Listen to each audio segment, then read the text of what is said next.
Dengan saya, Sari Alfiani MPD, Pendidikan Guru Penggerak Angkatan 10 tahun 2024. Hari ini saya akan menjelaskan video mengenai aksi nyata modul 1.4 mengenai penerapan budaya positif di satuan pendidikan. Latar belakang aksi nyata pada modul ini adalah sekolah merupakan tempat belajar dan menumbuh kembangkan karakter siswa. Untuk itu, diperlukan adanya lingkungan yang aman dan nyaman sehingga dapat memberikan kesempatan kepada siswa untuk mengekspresikan diri. Budaya positif menciptakan suasana pembelajaran yang aman, nyaman, dan menyenangkan. Cara agar hal tersebut terwujud yakni perlu adanya disiplin positif di sekolah. Salah satunya adalah melalui proses pembentukan keyakinan kelas. Keyakinan kelas merupakan hal yang perlu didasarkan dengan baik kepada siswa. Tujuan aksi nyata yang pertama, menunjukkan keberanian siswa dalam mengemukakan pendapat. Kedua, menumbuhkan budaya positif berdasarkan keyakinan kelas. Ketiga, menumbuhkan budaya positif dalam diri. Yang keempat, menumbuhkan tanggung jawab, kemandirian, dan komitmen sesuai dengan kebajikan universal. Tolak ukur aksi nyata modul 1.4 kali ini adalah yang pertama, terlaksananya webinar atau diseminasi mengenai budaya positif di sekolah melalui komunitas konseling Nusantara di PMM atau yang dikenal Platform Merdeka Mengajar. Kedua, siswa dapat melaksanakan keyakinan kelas yang telah disepakati bersama dengan kesadaran diri dan tanggung jawab. Ketiga, melakukan evaluasi secara berkala mengenai keyakinan kelas. Keempat, menempatkan diri sebagai posisi kontrol manajer secara konsisten. Kelima, mengimplementasikan segitiga restitusi pada setiap masalah siswa. Yang keenam, melakukan kolaborasi dengan semua pihak di sekolah. Lini masa tindakan yang akan dilakukan yakni yang pertama, melakukan koordinasi dengan kepala sekolah dan rekan sejawat. Kedua, menjelaskan kepada seluruh peserta didik di kelas mengenai maksud dan tujuan. Ketiga, mengajak peserta didik untuk curah pendapat mengenai keyakinan kelas. Keempat, menyepakati hasil keyakinan kelas yang terpilih. Kelima, mendesain dengan Canva dan hasil keyakinan kelas untuk ditempel pada kelas masing-masing. Harapan dengan adanya aksi nyata modul 1.4 mengenai budaya positif yakni semoga implementasi budaya positif dapat terwujud baik di lingkungan sekolah, rumah, masyarakat, sehingga tercipta suasana belajar yang aman, nyaman, dan menyenangkan. Adapun dukungan yang dibutuhkan mengenai aksi modul nyata 1.4 ini adalah yang pertama kepala sekolah, kedua rekan guru, ketiga siswa di kelas, yang keempat peralatan dalam membuat keyakinan kelas. Adapun konsep inti budaya positif yang akan saya sampaikan pada webinar pendidikan seri keempat melalui komunitas konseling Nusantara ini adalah disiplin positif, nilai-nilai kebajikan universal, teori motivasi perilaku manusia, hukuman, konsekuensi, dan restitusi, keyakinan kelas, kebutuhan dasar manusia, 5 posisi kontrol guru, segitiga restitusi, serta adanya best practice aksi nyata topik pelatihan mandiri mengenai disiplin positif. Berikut adalah poster atau flyer webinar pendidikan seri 4 yang dilaksanakan oleh komunitas konseling Nusantara pada Platform Merdeka Mengajar atau PMM pada hari Selasa 4 Juni 2024. Pukul 13.00 sampai 15.00 waktu Indonesia Barat via Zoom meeting dan live streaming YouTube. Berikut ini adalah detail komunitas konseling Nusantara pada Platform Merdeka Mengajar yang telah diikuti 622 guru. Selain itu, setiap peserta webinar akan mendapatkan sertifikat dengan durasi 3 CP. Para peserta akan mendapatkan materi dan best practice aksi nyata dengan cara scan barcode pada sertifikat. Alhamdulillah, ini kelihatannya peserta kita luar biasa, nggih, dari Nusantara kalau saya sebutnya. Jadi bisa dari mana saja, tidak hanya dari Pulau Jawa saja. Mungkin nanti Bapak Ibu Dari sekalian. Kalimantan Timur, Bu. Oh, nggih, selamat datang Bapak dari Kalimantan Timur. Mungkin nanti Bapak Ibu sekalian bisa menuliskan Dari nama Kalimantan Barat, Ibu. dan beserta daerah asal dari Bapak Ibu sekalian, nggih. Seperti itu. Jadi Tikar. Jadi mungkin nanti kita bisa lebih saling mengenal satu sama lain karena memang komunitas ini mewadahi seluruh Bapak Ibu guru yang ada di Nusantara seperti itu. Bapak Ibu peserta webinar yang berbahagia, sebelum kita mengawali kegiatan pada siang hari ini, izinkan saya Rinda Dwi Nur Aini selaku moderator pada webinar siang ini untuk membacakan susunan acara pada siang hari ini. Yang pertama ada pembukaan, kemudian menyanyikan lagu Indonesia Raya, sambutan dari keynote speaker kita, Bapak Darto MPD, dan dilanjutkan dengan penyampaian materi oleh narasumber Ibu Sari Arfiani MPD. Dilanjutkan dengan sesi tanya jawab dan diakhiri dengan sesi penutup. Bapak Ibu sekalian, masuk ke acara yang pertama yaitu pembukaan. Untuk itu, marilah kita bersama-sama membuka acara pada siang hari ini dengan sama-sama mengucapkan basmalah. Bismillahirrahmanirrahim. Bismillahirrahmanirrahim. Masuk untuk acara yang selanjutnya, yaitu menyanyikan lagu Indonesia Raya. Hadirin dimohon duduk dalam sikap sempurna. Ya Allah.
Terima kasih.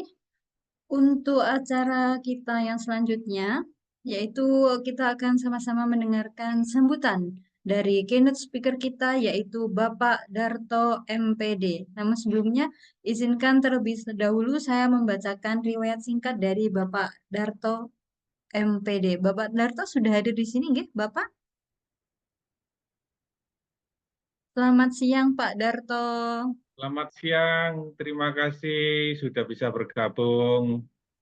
Oke. Bapak mohon izin terlebih dahulu, nggih, saya untuk membacakan CV singkat dari Bapak Darto. Mohon izin, Bapak Darto MPD, beliau adalah founder dari Sekolah Wisata Edukasi, kelahiran Lamongan 6 Desember 1970, di mana beliau juga menjabat sebagai Kepala SMP Negeri 61 Surabaya. Prestasi yang didapat luar biasa banyak sekali, Bapak Ibu. Yang terakhir adalah juara satu Kepala Sekolah Inovatif Kota Surabaya tahun 2023. Luar biasa nggih prestasi dari Bapak Darto ini. Kebetulan sekali beliau juga banyak ini sedang mengembangkan sekolah wisata edukasi di Surabaya juga. Yang tampak dari background dari Bapak Darto ini salah satu wisata unggulan dari sekolah wisata edukasi seperti itu. Oke, Bapak, monggo. Ini tanpa berpanjang kata, langsung saja mungkin ada satu atau dua pengantar sebelum kita masuk ke materi inti yang nanti mungkin kita bisa apa namanya Bapak Ibu peserta bisa terbuka wawasannya terkait dengan materi yang akan disampaikan pada siang hari ini yaitu penerapan budaya positif di satuan pendidikan. Untuk itu kepada Pak Darto waktu dan tempat kami persilakan. Monggo Bapak. Baik, terima kasih Bu Rinda. Assalamualaikum warahmatullahi wabarakatuh. Waalaikumsalam warahmatullahi wabarakatuh. Terima kasih Bapak Ibu sekalian. Bu Rinda tetap on kamera dan on mikrofon sehingga saya nanti meski 1-2 menit bisa komunikasi dengan Bu Rinda. Yang lain silakan tetap on kamera tetapi off mikrofon. Bapak Ibu yang saya hormati, terima kasih juga Bu Sari. Ini komunitas belajar Nusantara, utamanya guru BK, namun semua bisa bergabung di sini. Yang perlu saya sampaikan, kebetulan background saya itu mestinya yang seperti Bu Sari, narasumber kita, tapi saya kebetulan memilih ini lagi panen jagung di sekolah. Nanti akan saya ubah panen ikan di sekolah, saya ubah lagi panen peternakan telur di sekolah, dan itu nanti menjadi ikon sekolah 61 sebagai sekolah wisata edupak. Maka tidak salah jika dalam diskusi kali ini dengan tema disiplin positif, bagaimana membuat siswa belajar dengan menyenangkan.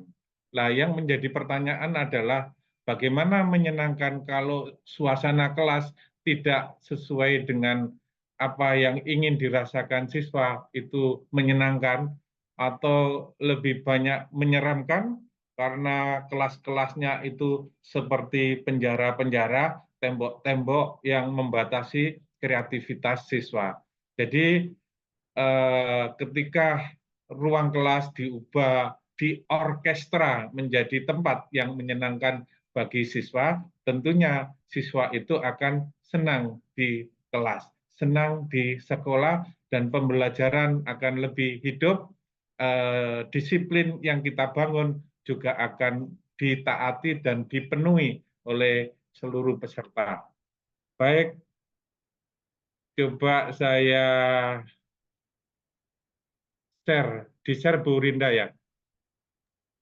Oh, iya, Apa Bapak. materinya inti itu, yaitu saat ini Bapak Ibu sekalian, saat ini kita dihadapkan dengan tantangan mengelola peserta didik dampak dari pandemi kemarin. Pandeminya 2 tahun Bapak Ibu, pandemi itu 2 tahun, tapi dampaknya bisa puluhan tahun baru terobati. 10-20 tahun ke depan, ketika anak-anak saat ini sudah menjadi orang tua, anak-anak itu sudah mulai bekerja, maka itulah kesadaran sudah terbangun. Bahkan beberapa penelitian, jangan berharap untuk saat ini punya siswa, punya anak yang penurut. Jangan harap. Karena di HP anak itu diajari untuk menantang, melawan. Beberapa game itu harus nyerang, harus melawan, tidak boleh kedahuluan. Terus membangun taktik. Nah, anak yang sudah demikian, maka di sekolah bagaimana seorang guru mampu menumbuhkan disiplin kepada peserta didik. Nah, itu menjadi diskusi kita nanti yang akan disampaikan narasumber, tapi setidaknya Bapak Ibu, penerapan disiplin di sekolah itu berangkat dari guru. Jadilah guru sebagai teladan dan bisa membangun hubungan yang positif dengan siswa. Apa itu hubungan positif? Coba saya cek Bu Rinda. Bu Rinda monitor. Bu Rinda wali kelas. Enggak, Bapak, saya wali kelas. Apakah kenal semua dengan siswa kelas yang diasuh oleh Bu Rinda? Alhamdulillah kenal semua dan Nah, hafal, Bapak. luar biasa. Kira-kira berapa persen kepercayaan siswa kepada seorang wali kelas, seorang Bu Rinda? Berapa yang sering Kalau curhat? berdasarkan pengalaman saya sih di atas 90% lah, Bapak, kalau Nah, saya bilang. Karena luar biasa. pendekatannya ini harus didekati secara Ya, terus-menerus seperti itu. ya, baik. Itu mestinya juga dilakukan Bapak Ibu yang lain bahwa siswa itu punya keyakinan, punya trust kepada wali kelas, punya trust kepada guru-guru, sehingga keterbukaan tersebut akan mampu memecahkan masalah-masalah yang akan dihadapi oleh peserta didik. Nah, Bapak Ibu, kalau melihat kondisi saat ini, pemerintah lagi seru-serunya, gencar-gencarnya menerapkan disiplin positif, di mana itu adalah suatu pendekatan untuk pengembangan karakter, bangun keterampilan hidup yang sesuai dengan saat ini dan berkelanjutan. Ayo, yang menjadi garis bawah adalah mengembangkan karakter yang sesuai dengan kondisi saat ini dan berkelanjutan. Nah, itu yang harus kita camkan, bahwa saat ini beda dengan saat-saat dulu. Dengan harapan, Bapak Ibu sekalian, ada rasa hormat dari siswa ke guru, dari orang kecil ke orang dewasa. Lah terus orang dewasa seperti apa? Orang dewasa mencintai anak kecil, orang dewasa memberi apresiasi ke anak kecil, termasuk siswa kita. Orang dewasa memberikan kayak toleransi. Jadi pemahaman-pemahaman yang dibangun oleh siswa itu dihargai oleh seorang guru, diberi wadah, diberi kesempatan untuk ikut memecahkan masalah anak. Jadi nanti endingnya Bapak Ibu dalam diskusi ini semoga nanti narasumber juga akan melihat atau mengkaji secara bisa menyeluruh lewat diskusi bersama, bahwa disiplin yang dibangun di kelas nantinya diharapkan mampu saling menghormati, saling menghargai, saling memberi apresiasi, saling toleransi, sehingga anak guru merasakan aman dan nyaman. Keadaan demikian tentunya harus didukung dengan suasana kelas, suasana sekolah. Suasana kelas itu lebih dikelola oleh guru, suasana sekolah dikelola oleh kepala sekolah dan manajemen sekolah. Jangan sampai guru berjalan sendiri, kepala sekolah berjalan sendiri, nggak ketemu. Nah, tidak hanya pemahaman tentang disiplin positifnya, tetapi guru juga membangun iklim-iklim. Kita semua, apalagi yang baru-baru itu kan dikenalkan dengan pembelajaran PJBL, PBL, itu sangat sesuai, sangat seirama dengan penerapan disiplin positif. Di sana ada pembagian kelas, ada awal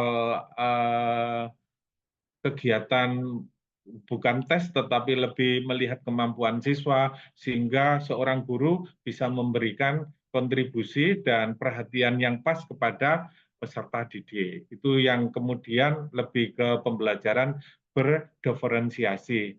Maka ini juga sangat relevan, sangat ada keterkaitan dengan penerapan disiplin positif di kelas.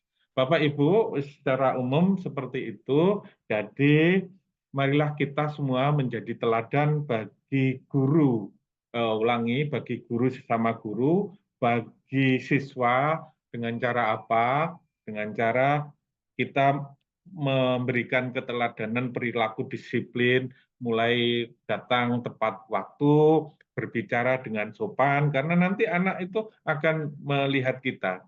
Terus apa ya, kalau berbicara, membuat komitmen, berjanji kepada anak ditepati, sehingga tidak hilang kepercayaan itu. Dengan cara itu, hubungan yang baik, hubungan yang positif itu akan menjadikan peserta didik lebih terbuka. Lah seperti tadi Bu Rinda, kenapa anak didik lebih terbuka? Karena Bu Rinda sudah membuka diri untuk memberikan penghargaan, penghormatan, apresiasi, dan sebagainya, sehingga terjalin perasaan yang dekat. Ketika sudah dekat, maka keterbukaan diberikan akan timbul kepercayaan. Dan berikutnya, yang terakhir Bapak Ibu, tidak hanya kepada siswa, kita juga memberikan komunikasi dengan orang tua. Jadi antara di sekolah yang sudah menjadi komitmen bersama, itu nanti akan diterapkan juga, dipantau juga oleh orang tua. Jadi tanggung jawab di sekolah adalah guru, di rumah adalah orang tua.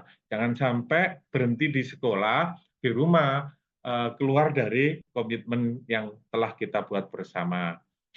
Terus Bapak Ibu, yang terakhir berikutnya adalah kita semua merasa bahwa beban itu tidak diberikan kepada siswa semata, tapi lebih kepada diberikan tanggung jawab untuk bisa menyelesaikan masalah-masalah yang dihadapi oleh siswa. Tidak ada lagi sekarang dalam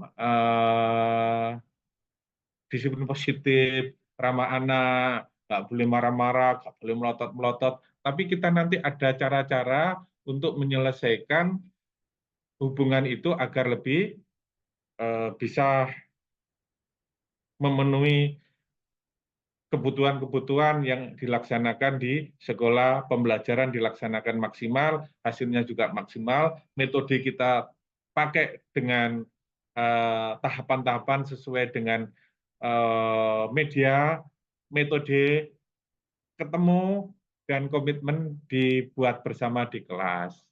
Nah, itu Bapak Ibu kalian, peran guru, peran orang tua supaya lebih hidup, diadakan komunikasi, boleh lewat pertemuan orang tua, boleh lewat komunikasi grup WA orang tua. Tidak harus ketemu dalam satu tempat, tetapi dalam satu media WA itu saya pikir sudah cukup untuk bisa komunikasi dengan orang tua. Tanggung jawab di sekolah kelas terpenuhi, di rumah juga terpenuhi. Bapak Ibu, yang terakhir sebagai kesimpulan saya adalah membuat kesepakatan kelas, membuat peraturan, itu memberikan kesempatan siswa untuk memberikan pendapat dan menjaga melalui tanggung jawab terhadap pendapat yang diberikan. Guru sebagai teladan harus memberikan contoh yang terdepan agar anak bisa melewati masa-masa di kelas dengan baik sehingga tujuan pembelajaran bisa terpenuhi dengan baik.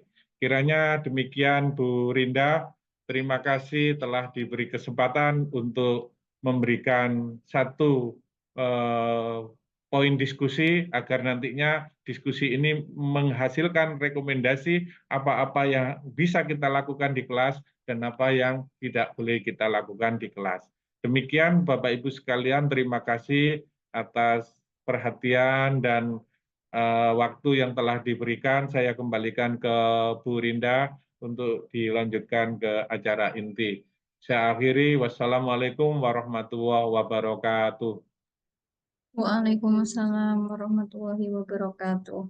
Terima kasih kami ucapkan kepada Bapak Darto selaku keynote speaker kita pada siang hari ini. Menarik sekali Bapak Ibu menilik dari apa yang telah tadi disampaikan oleh Bapak Darto, bahwasanya memang budaya positif itu sangat penting sekali untuk kita terapkan di satuan pendidikan, karena ini menurut yang saya pelajari di PMM, karena budaya positif ini sangat penting karena kita harus menerapkan berbagai macam nilai-nilai, termasuk keyakinan-keyakinan pada murid, termasuk juga kebiasaan. Tapi bagaimana caranya penerapan budaya positif itu sendiri tetap berpihak pada murid.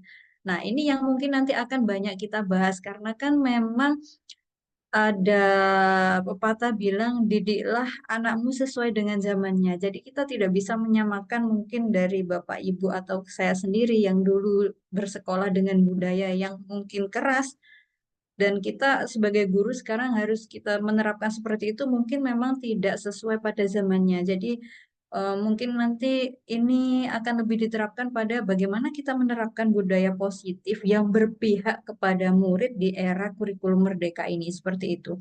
Jadi Bapak Ibu, saya tidak akan berpanjang kata karena di sini juga sepertinya ada yang lebih ahli daripada saya. Nanti daripada saya kalau bicara salah, jadi nanti langsung Bapak Ibu bisa kita diskusi saja dengan narasumber kita hari ini, ya. Untuk itu, izinkan saya terlebih dahulu menyapa Ibu Sari Arfiani. Bagaimana Bu Sari? Selamat siang, selamat datang di webinar kita pada siang hari ini. Bu Sari sehat? Selamat siang Bu Rinda, Alhamdulillah sehat. Oke, mohon izin terlebih dahulu Bu Sari, nggih, sebelum masuk ke materi kita pada siang hari ini, izinkan terlebih dahulu saya membacakan profil singkat dari narasumber kita pada siang hari ini.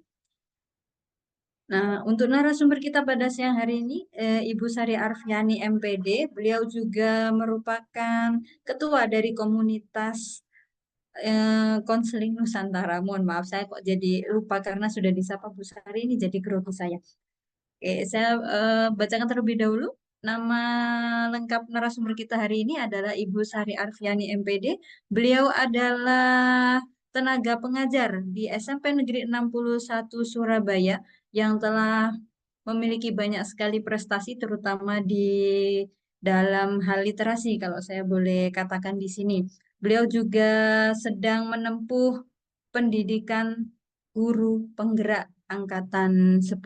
Untuk karya terbarunya ini masih belum dicantumkan di sini Bapak Ibu. Padahal ini beliau baru saja menerbitkan satu buku yang nanti untuk Bapak Ibu sekalian yang sebagai peserta akan dibagikan oleh Bu Sari, tapi tidak semua, mohon maaf. Jadi nanti ada satu atau dua orang yang akan dipilih secara acak atau mungkin yang nanti bertanya akan mendapatkan hadiah berupa buku dari salah satu karya yang sudah ditelurkan oleh Bu Sari seperti itu. Bagaimana Bu Sari? Ini langsung masuk ke materi saja, nggih?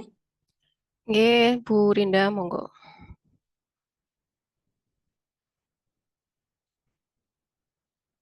Baik, Bapak Ibu sekalian, namun perlu saya ingatkan terlebih dahulu, selama sesi pemaparan materi yang nantinya akan disampaikan oleh Ibu Sari, jika nanti Bapak Ibu ada pertanyaan atau mungkin ingin sharing atau apa, nanti kita akan berikan satu sesi setelah pemaparan, yaitu ada sesi tanya jawab, yang nanti Ibu Bapak bisa sampaikan langsung di secara open mic, ya. Jadi untuk pertanyaannya nanti bisa kita sampaikan secara langsung saja. Namun untuk itu saya ingatkan nanti akan ada seperti yang saya sampaikan tadi. Jadi ada satu atau dua bingkisan dari Bu Sari yaitu buku bagi penanya yang beruntung seperti itu. Jadi monggo Bu Sari, ini untuk waktu pemaparan saya langsung limpahkan saja kepada Bu Sari secara sepenuhnya. Waktu dan tempat saya persilahkan. Ya, terima kasih Bu Rinda atas waktu yang diberikan. Mohon izin share screen nggih Bapak Ibu.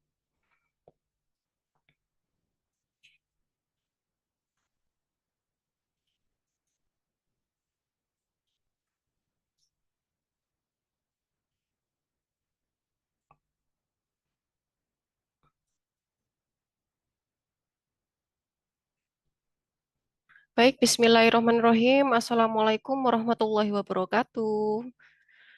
Selamat siang Bapak Ibu yang kami hormati. Salam sehat selalu, salam bahagia. Alhamdulillah, puji syukur atas kehadirat Allah Subhanahu wa Ta'ala, Tuhan yang Maha Esa. Pada kesempatan yang bahagia ini, kita masih dipertemukan meskipun secara virtual.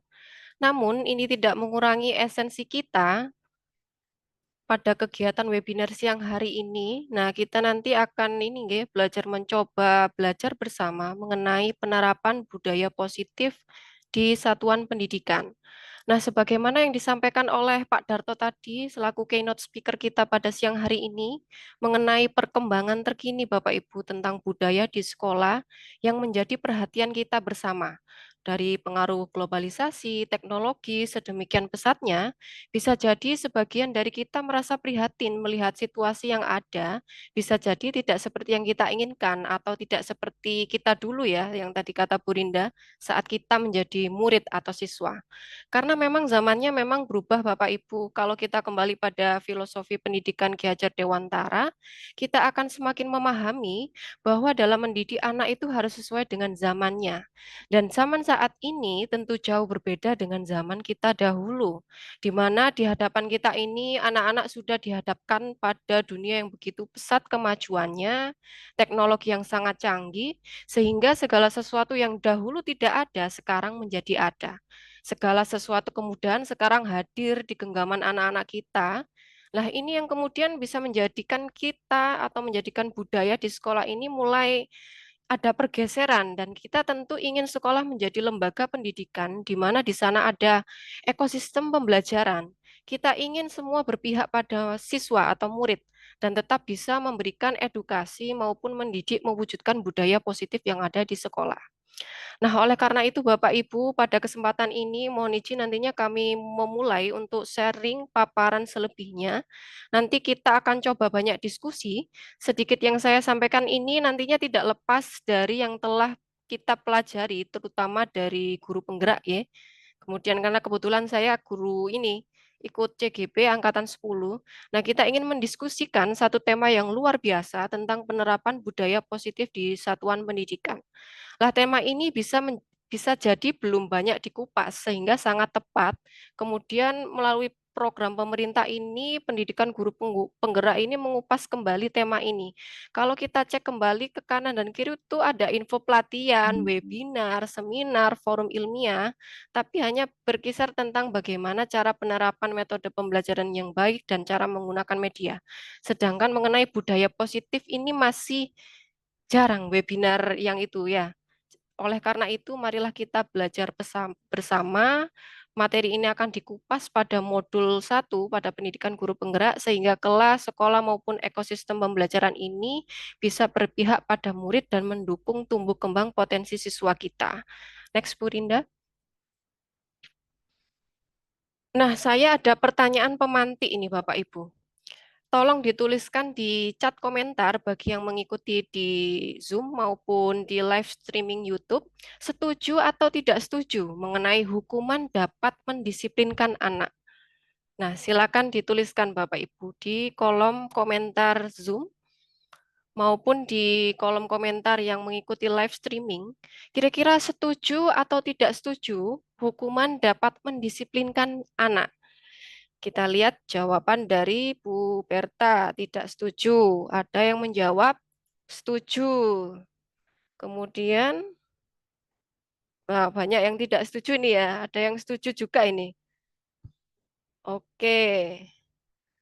Yang di live streaming ini juga bisa menuliskan setuju atau tidak setuju bahwasanya hukuman dapat mendisiplinkan anak.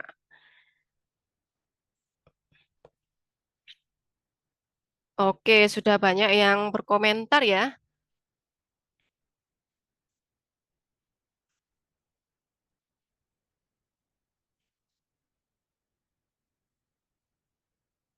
Nah, silahkan masih saya tunggu peran aktif Bapak Ibu mengenai setuju atau tidak setuju hukuman dapat mendisiplinkan anak. Oke, sudah banyak yang berkomentar. Terima kasih atas peran aktifnya. Pertanyaan pemantik kedua, silakan next Bu Rinda.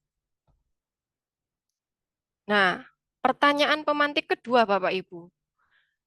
Setuju atau tidak setuju bahwa pemberian hukuman dengan hal positif seperti disuruh membaca atau memungut sampah plastik di halaman dapat meningkatkan disiplin anak. Kan ada tuh sekolah misal siswa terlambat, terus kita suruh literasi lingkungan. Lah anaknya literasi lingkungan ini dalam bentuk mengambil sampah Bapak Ibu. Atau disuruh membersihkan taman yang ada di depan sekolah. Atau disuruh membaca literasi Al-Quran. Lah itu disuruh menebali huruf-huruf yang ada di Al-Quran itu ya. Nah itu. Setuju atau enggak setuju ini? Ada yang jawab setuju, ada yang jawab tidak setuju. Oke. Oke, sudah banyak yang berpartisipasi aktif untuk menjawab. Terima kasih atas peran aktifnya, Bapak Ibu. Kemudian pertanyaan pemantik yang terakhir. Next, Bu Rinda. Nah, pertanyaan pemantik yang ketiga. Setuju atau tidak setuju bahwa memberikan sebuah penghargaan atau reward dalam meningkatkan motivasi belajar siswa? Mohon maaf, setuju atau tidak setuju memberikan sebuah penghargaan atau reward dapat meningkatkan motivasi belajar siswa?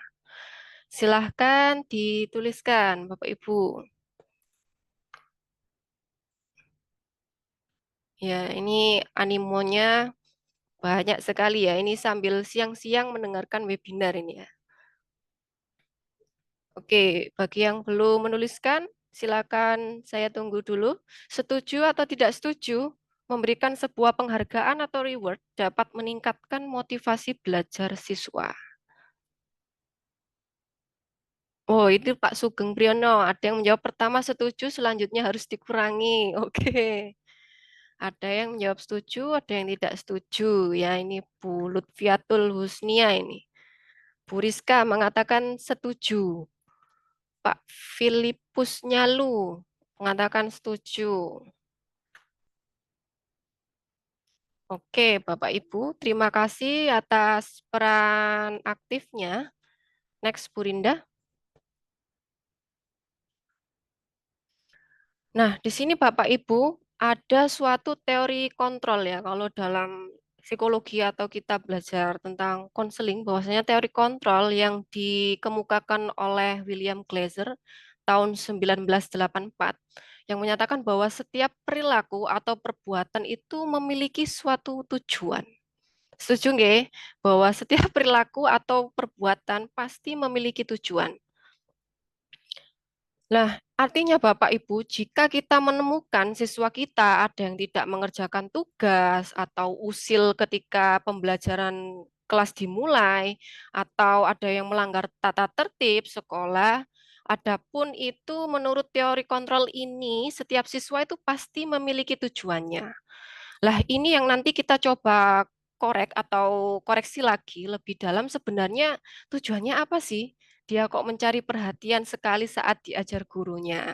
Nah, pasti Bapak Ibu kalau menjadi guru mapel atau melihat anak-anak di kelas pasti ada yang usil gitu ya, atau sekedar mencari perhatian. Nah, itu pasti pernah kan ya? Atau ada yang usil teman ini mengambil barang milik temannya di kelas. Nah, sebenarnya tujuannya itu apa?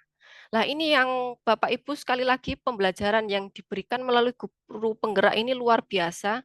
Kita diingatkan dengan teori kontrol bahwa setiap perilaku atau perbuatan memiliki suatu tujuan. Itu poin satu yang perlu kita pahami pada siang hari ini. Nggih. Next, Bu Rinda.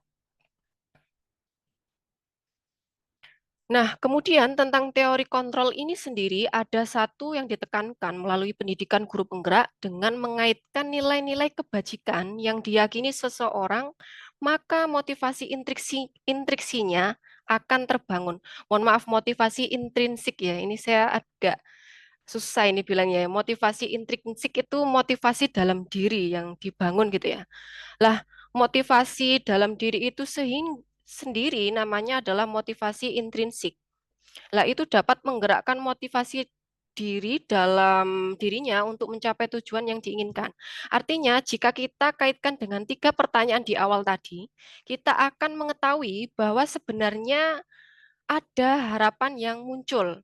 Nah, yang diharapkan tumbuh dalam murid kita itu motivasi dari dirinya sendiri, karena itu menjadi kekuatan besar dan mampu menggerakkan siswa kita untuk berbenah menjadi lebih baik. Nah, bukan motivasi yang berasal dari luar atau ekstrinsik.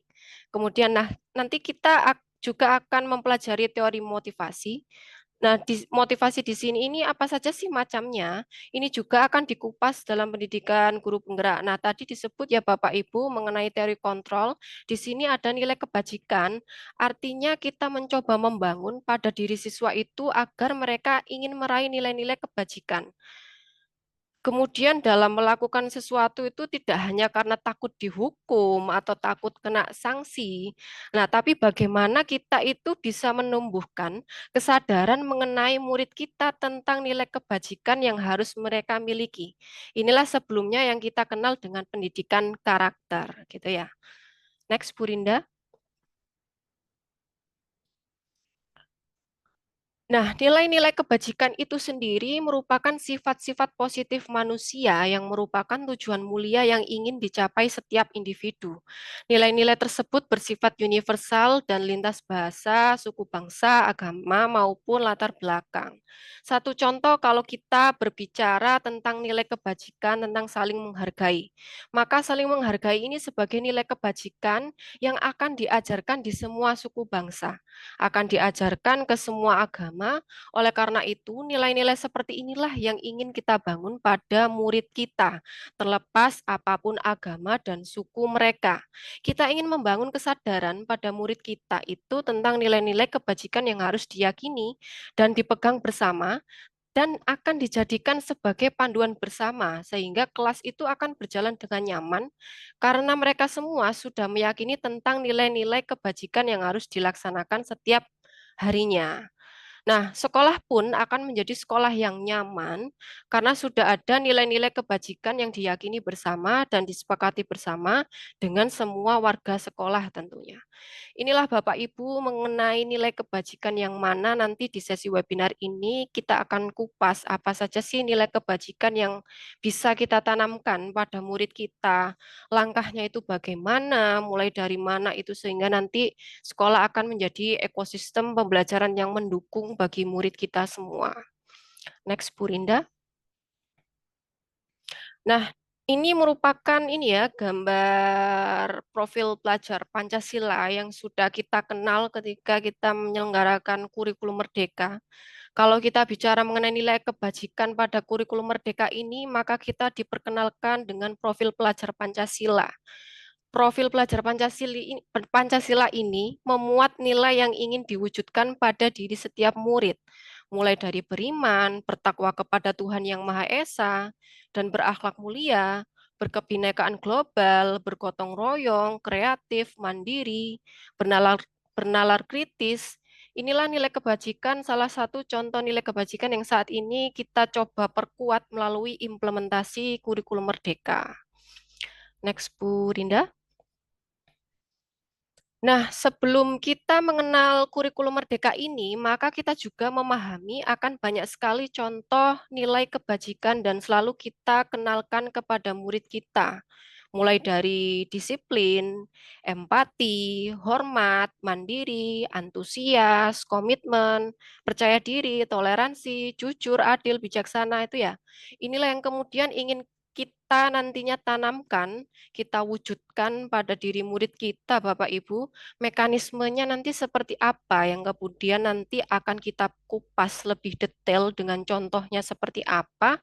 Yang penting di awal ini kita memahami dulu, oh ternyata ada ya nilai kebajikan yang harus diyakini bersama, bahwa nilai kebajikan inilah yang ingin diraih dengan mengacu kepada nilai kebaikan, yang mana nantinya para siswa akan lebih berpikir positif dan menciptakan kelas yang nyaman. Next, Bu Rinda. Nah, ini saya ada pertanyaan pemantik lagi nih Bapak Ibu. Monggo dituliskan di kolom komentar nggih. Mengapa kita melakukan segala sesuatu? Nah, ini pertanyaan umumnya itu mengapa sih kita itu harus melakukan segala sesuatu? Nah, pertanyaan untuk Bapak Ibu ini adalah contohnya mengapa Bapak Ibu mengikuti webinar ini? Silakan dituliskan di kolom komentar.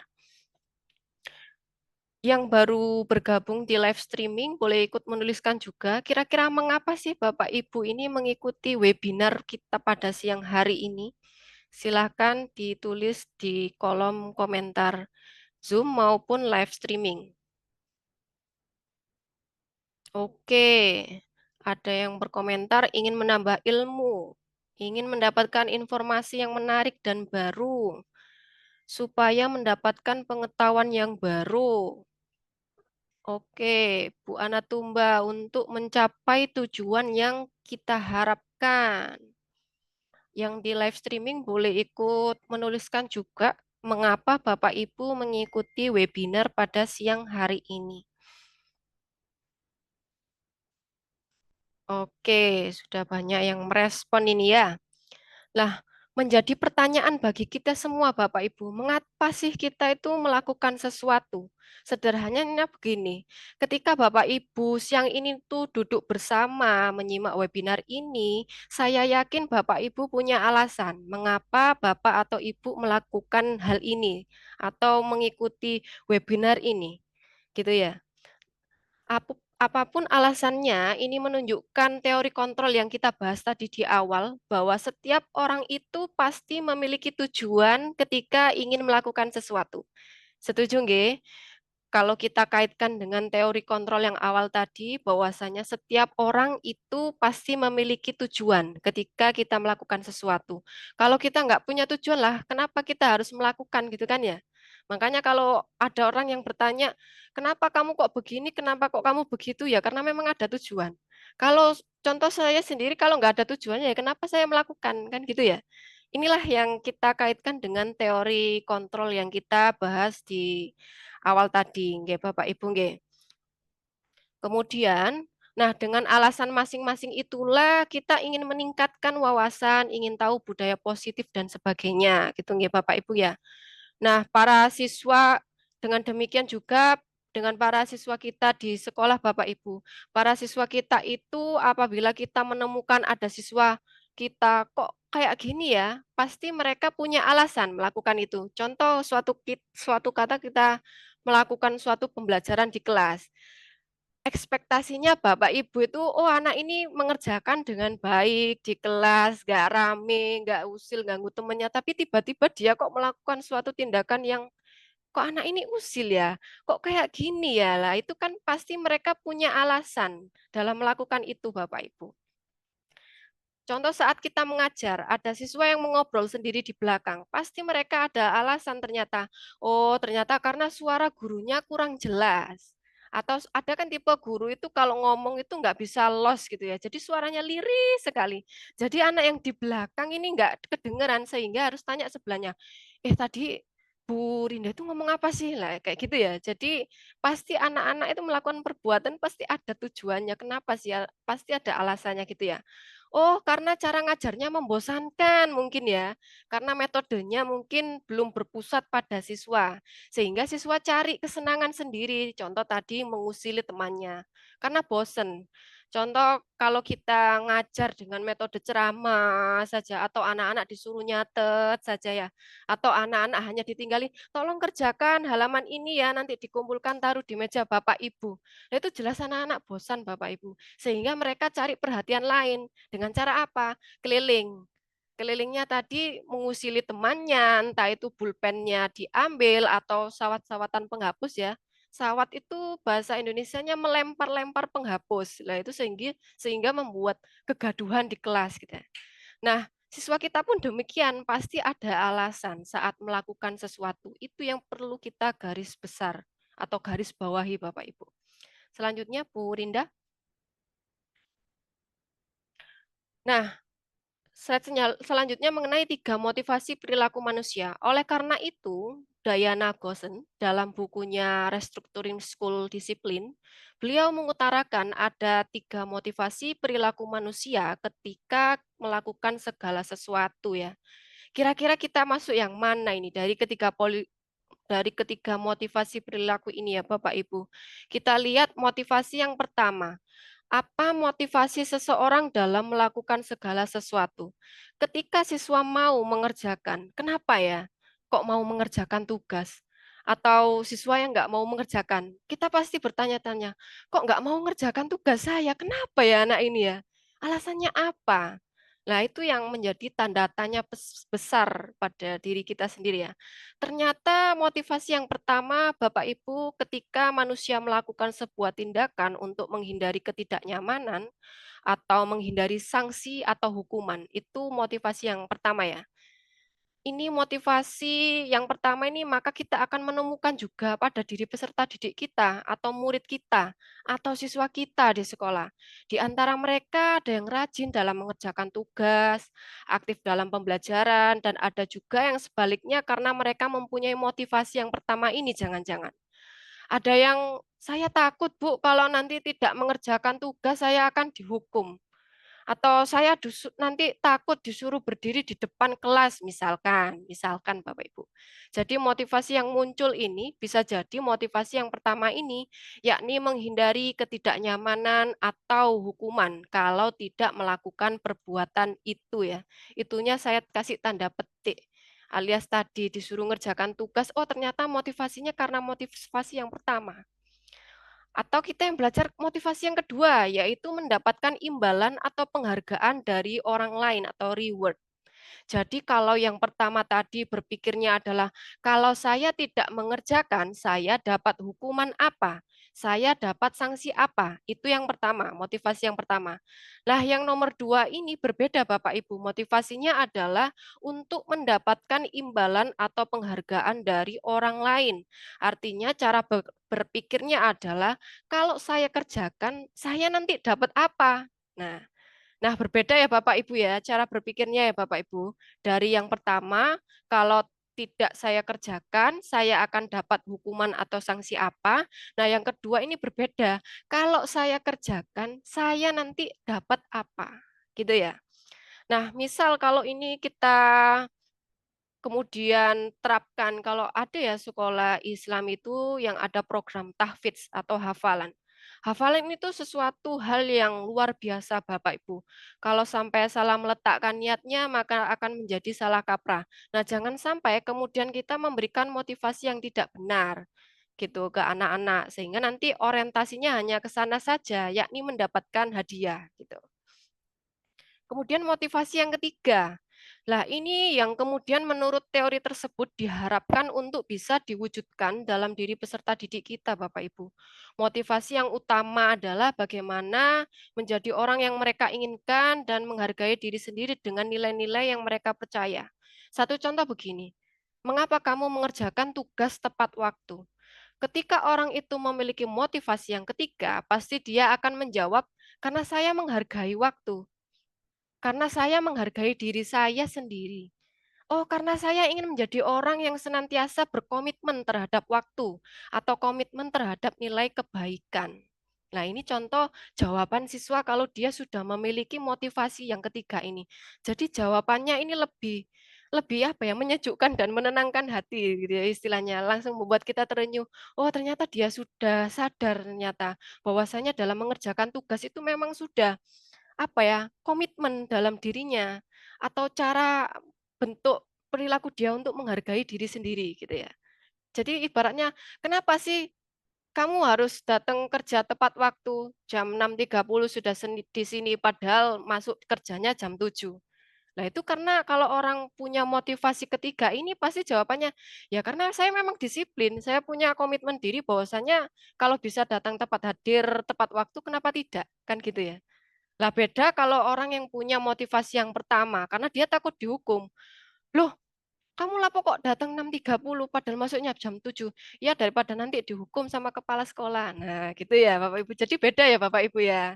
Jadi antara motivasi 1, 2, ketiga ini berbeda ranahnya. Jadi nanti coba dipahami lebih lanjut ya bagaimana implementasi untuk memberikan kita apa ya, pengertian atau intervensi bahwasanya kenapa sih kok saya harus memiliki motivasi yang ketiga ini, gitu ya Bapak Ibu ya. Kemudian next Bu Rinda. Nah, di sini, maka dari ketiga motivasi tersebut, Bapak Ibu menjadi PR kita bersama, bagaimana kita bisa menanamkan motivasi yang ketiga pada murid-murid kita, yaitu untuk menjadi orang yang mereka inginkan dan menghargai diri sendiri. Nah, ini ada kaitannya Bapak Ibu dengan nilai kebajikan dengan nilai-nilai kebajikan yang tadi di awal kita bahas ya Bapak Ibu, tentang saling menghormati, menghargai, ingin menjadi siswa yang mandiri, sehingga inilah nilai kebajikan yang ingin kita bangun pada diri siswa, dan itulah yang kemudian akan menjadi motivasi utama ketika setiap siswa kita itu melakukan segala tindakan, bukan lagi karena takut dihukum atau karena takut mendapatkan sanksi, atau karena ingin mendapatkan hadiah saja, tetapi betul-betul memunculkan motivasi yang muncul dalam diri mereka, ingin menjadi siswa yang baik, yang menghargai dirinya sendiri dan menjadi pribadi-pribadi dengan karakter yang baik tentunya. Next, Bu Rinda. Nah, langkah nyatanya gimana? Sesuai yang tadi Pak Darto jelaskan secara sekilas nih di awal tadi, bahwa langkah nyata yang dapat kita lakukan adalah membuat keyakinan kelas. Ya. Oleh karena itu Bapak Ibu, di dalam guru penggerak kami dikenalkan dengan pembuatan keyakinan kelas.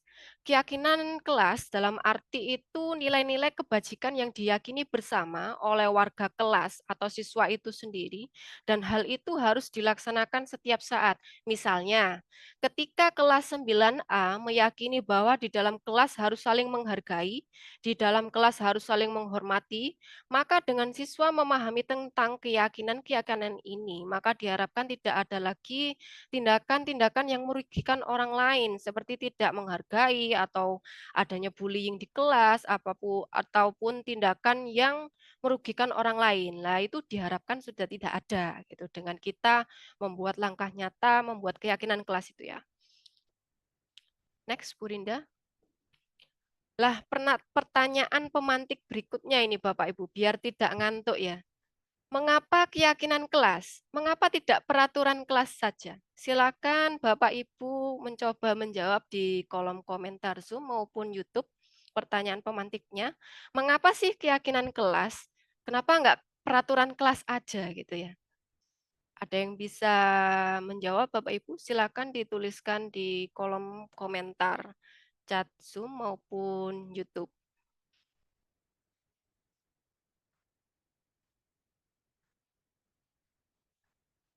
Oke, yang baru bergabung bisa ikut menjawab mengapa keyakinan kelas, mengapa tidak peraturan kelas saja? Atau Bapak Ibu masih bingung ini, apa ya bedanya keyakinan kelas dengan peraturan kelas ini ya? Pak Gabriel ini ya, Pak Gabriel Rasiwangge Marilon, SPD. Beliau menjawab karena keyakinan kelas itu diatur bersama. Kalau peraturan dibuat bisa individual. Oke, bagus. Ada yang lain Bapak Ibu? Monggo dijawab, mengapa keyakinan kelas? Mengapa tidak peraturan kelas saja? Bu Fitriani dari Kalimantan Barat menjawab, keyakinan kelas karena sesuatu yang benar-benar diyakini tanpa paksaan. Oke, betul. Ada yang bisa menjawab lagi selain Pak Gabriel dan Bu Fitriani? Yang baru bergabung bisa ikut berpartisipasi menjawab. Mengapa sih keyakinan kelas, nggak peraturan kelas saja?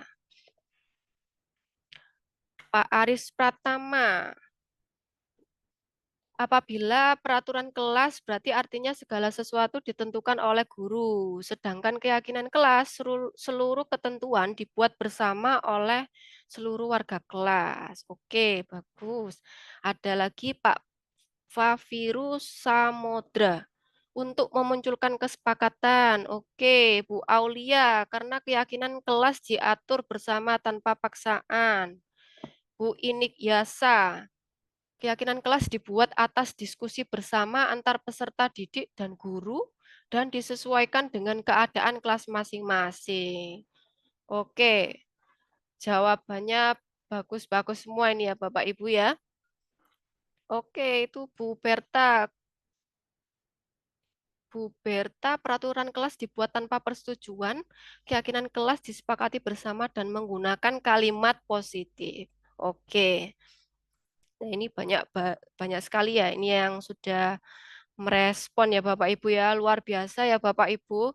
Jadi kita itu menginginkan kesadaran diri siswa untuk bisa melaksanakan nilai kebaikan itu. Bukan karena takut dihukum atau sebaliknya, bukan karena ingin mendapatkan penghargaan atau yang seperti itu ya, bukan ya. Oke, next Bu Rinda.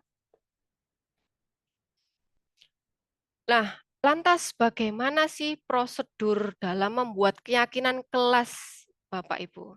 Nah, sekilas jika kita melihat modul guru penggerak, langkah yang bisa dilaksanakan yaitu yang pertama, mempersilahkan siswa di kelas untuk bercurah pendapat mengenai keyakinan yang perlu disepakati di kelas. Nah, jadi di sini maksudnya itu para murid diberikan kesempatan untuk curah pendapat sebuah keyakinan yang ingin disepakati di kelas Bapak Ibu. Perlu kita ketahui kalau anak-anak menuliskan curah pendapat itu kan dengan bahasa atau stylenya dia masing-masing. Itu nggak apa-apa Bapak Ibu. Jangan dijudge kok bahasanya gini begitu lah, jangan. Kita kasih kesempatan dulu anak-anak menuliskan pendapat dia mengenai keyakinan kelas yang mereka inginkan itu seperti apa. Yang kedua, catat semua masukan para murid di papan tulis atau di kertas pleno, di mana semua anggota kelas atau warga sekolah bisa melihat hasil curah pendapat. Jadi di sini maksudnya kalau Bapak Ibu itu selama ini membuat kelasnya interaktif gitu ya, menggunakan kertas pleno yang kertas putih besar. Nah, atau sticky note sekarang ini Bu ya yang warna-warni itu Bapak Ibu. Nah, itu bisa dibagikan kepada seluruh siswa di kelas, kemudian kita arahkan untuk menuliskan dia itu inginnya apa? Apa sih yang ingin dia sepakati untuk menjadikan keyakinan kelasnya nanti ke depan seperti apa?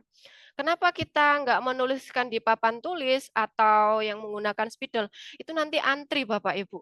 Jadi papan tulis itu kan memang lebar, tapi kalau di kelas itu terbatas spidol, spidolnya hanya 2 misalnya, terus kita gunakan anak-anak untuk menulis satu-satu itu nanti kelamaan, nggak efektif waktu, nggak efektif di waktunya. Jadi Bapak Ibu beli aja kertas pleno ditempel di papan jebret gitu ya, terus dikasihkan itu sticky note satu anak satu, disuruh nuliskan keinginannya nanti kelasnya nanti inginnya yang seperti apa sih, baru nanti di anak-anak diarahkan untuk menempel di kertas plano yang sudah Bapak Ibu siapkan atau pakai sticky note tadi enggak apa-apa. Kemudian yang ketiga adalah susunlah keyakinan kelas dengan mengganti kalimat-kalimat dalam bentuk negatif menjadi yang lebih positif. Maksudnya di sini kita hindari kata-kata atau kalimat negatif ya Bapak Ibu. Misalnya jangan berlarian di kelas. Nah, misalnya anak-anak itu menuliskan jangan berlarian di kelas atau jangan membuat gaduh. Lah itu kan termasuk kalimat negatif. Nah, kata jangan ini identik dengan kalimat negatif. Maka kita ganti dengan kata jangan itu dengan kalimat yang lebih positif seperti berjalanlah dengan baik di kelas, gitu ya. Jadi kalau ada yang menuliskan jangan datang terlambat ke kelas, lah itu bisa kita ganti datang tepat waktu. Seperti itu cara merubah kalimat yang lebih positif. Kita hindari kata jangan tidak gitu ya. Kemudian yang keempat ini ya. Keempat, mengubah kalimat peraturan menjadi nilai kebajikan yang dituju. Nah, jadi kita ingin menghindari kesan eksklusif gitu ya. Harus begini, kalau tidak begini sanksinya begitu. Nah, ini yang ingin kita hindari Bapak Ibu. Maka bisa kita ubah kalimat-kalimat peraturan seperti siswa wajib datang ke sekolah pukul 6.30 WIB atau siswa dilarang menggunakan atribut selain milik sekolah. Nah, hal-hal tersebut masih mengandung kalimat peraturan sehingga perlu kita ubah menjadi nilai-nilai kebajikan. Misalnya, tadi yang saya katakan, datang tepat waktu, selalu bersikap positif, senantiasa membantu, berbicara dengan sopan dan santun, menghormati guru. Nah, itu kalimat-kalimat yang lebih positif yang sesuai dengan nilai-nilai kebajikan atau nilai-nilai yang mengandung nilai-nilai kebajikan universal yang ingin kita tunjukkan gitu ya Bapak Ibu ya. Yang kelima, menyatukan pernyataan-pernyataan yang sejenis dalam suatu nilai kebajikan. Nah, setelah kita nanti bisa mengubah kalimat negatif anak-anak yang lebih positif, kita bisa menggabungkan kalimat-kalimat yang mengandung unsur kebajikan yang sama, kemudian sehingga nanti menjadi suatu keyakinan kelas yang disepakati bersama. Terakhir itu bisa diberi tanda tangan Bapak Ibu sebagai kesepakatan yang sudah diyakini di kelas, tapi kalau enggak pakai tanda tangan enggak apa-apa gitu ya. Yang penting ada suatu keyakinan kelas yang sudah terbentuk, kalimatnya positif semua dan disepakati bersama. Kemudian jangan lupa kalau sudah membuat keyakinan kelas itu jangan digulung lagi kertasnya Bapak Ibu, tapi kita tempelkan. Tempelkan di dinding yang bisa kelihatan ke anak-anak. Jadi ketika anak lewat itu tahu, oh saya punya keyakinan kelas seperti ini. Karena keyakinan itu sesuatu hal yang kita yakini ya, terutama yang mengandung nilai-nilai kebajikan. Lah kalau kertasnya tadi sudah diyakini tapi digulung lagi atau dimasukkan di lemari, lah ini yang fatal. Oh Bu, anak saya ada yang pinter mendesain posternya lewat Canva. Gimana kalau keyakinan kelas tersebut yang sudah dibuat kita desain di Canva boleh? Malah lebih bagus. Sehingga dari desain Canva itu Bapak Ibu printkan, bantu print ya. Kalau anak-anak ngeprint di luar kan bayar. Jadi Bapak Ibu aja yang bantu untuk ngeprintkan di TU atau di ruang guru gitu ya. Diprintkan, kasih figura, tempel, des. Jadi ketika anak-anak lewat, masuk itu tahu, oh keyakinan kelas saya itu seperti ini. Gitu ya Bapak Ibu ya. Jadi bukan berisi peraturan-peraturan. Next Bu Rinda. Nah Bapak Ibu di sini mohon izin saya memutar video. Nanti tolong diberikan komentar apakah suaranya masuk apa enggak gitu nggih. Jadi monggo Bu Rinda dibantu untuk memutarkan videonya.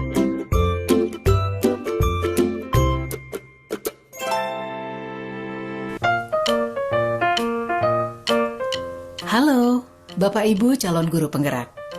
Video ini akan menampilkan 6 panduan yang dapat diterapkan dalam menyusun kesepakatan kelas. Mari kita simak bersama. Izinkan murid untuk menyampaikan masalah yang dihadapi saat ia berada di kelas dan harapan kelas yang membuatnya nyaman. Hal ini bisa dilakukan secara individu, berkelompok, atau dari survei kelas. Seperti apa kelas impianmu? Ceritakan kelas impianmu. Bagaimana kondisi kelas, teman-temanmu, dan guru impianmu? Kelas yang seru. Bertanyalah harapan tentang kelas. Apa yang murid harapkan tentang kondisi kelas, tentang gurunya, dan teman-teman di kelas. Kemudian tulis hasil diskusi tersebut di papan atau dalam poster. Hal ini memberi kesempatan murid dilibatkan dalam mengatur kelas.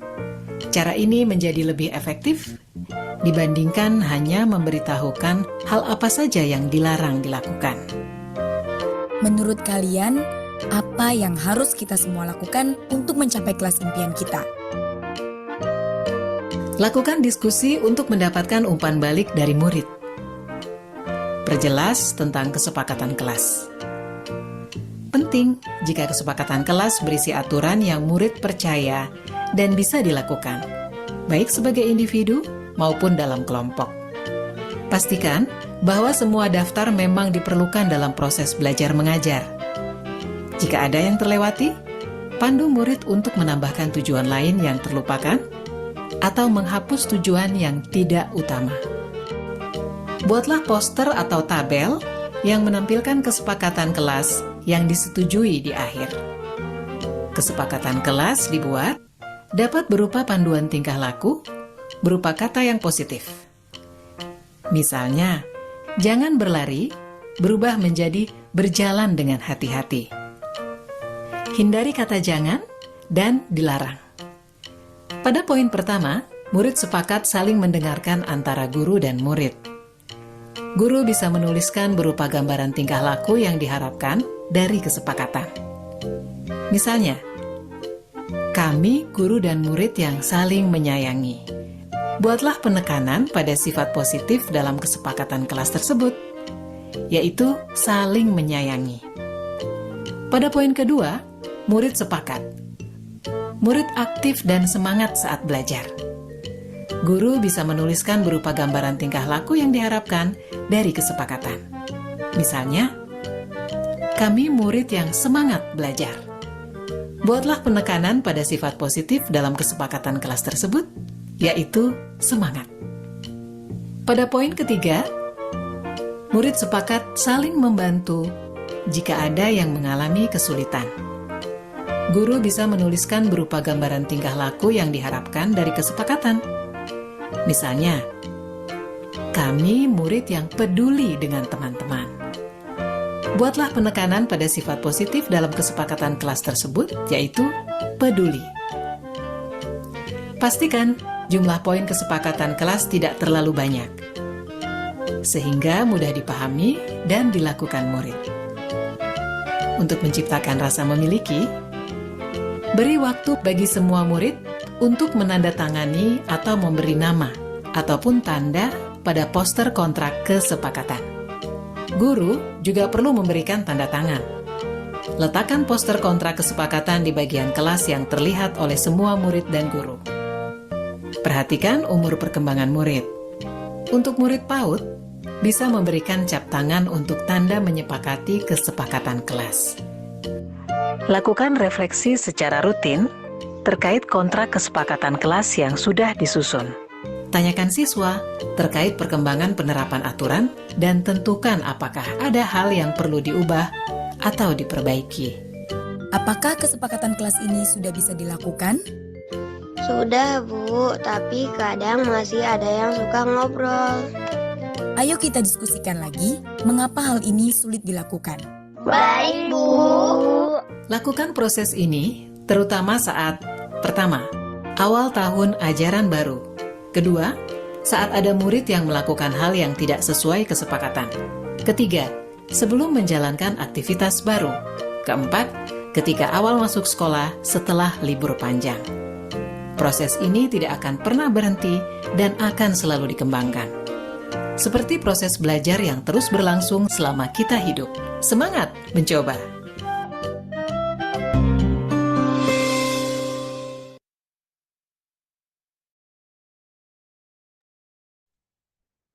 Oke.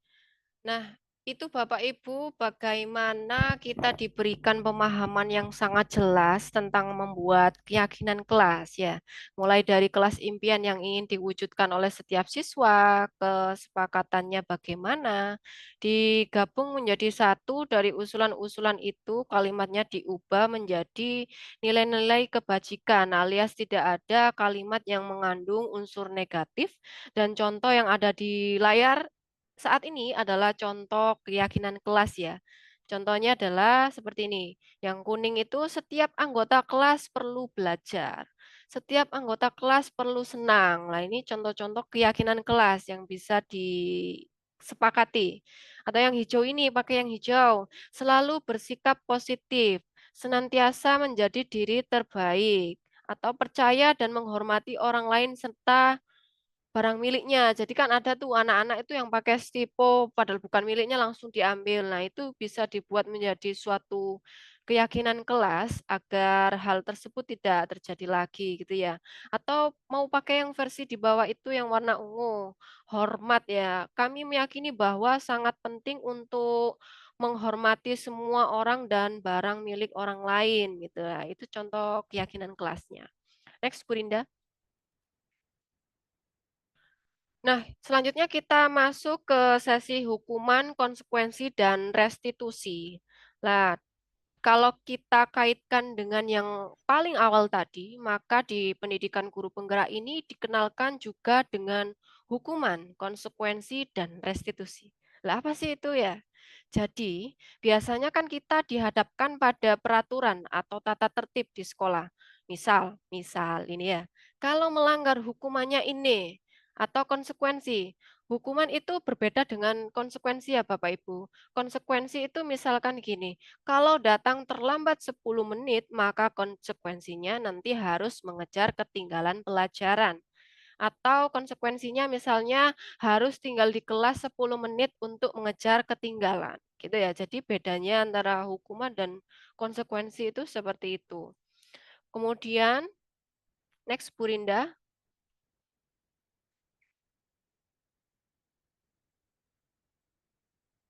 Next Bu Rinda.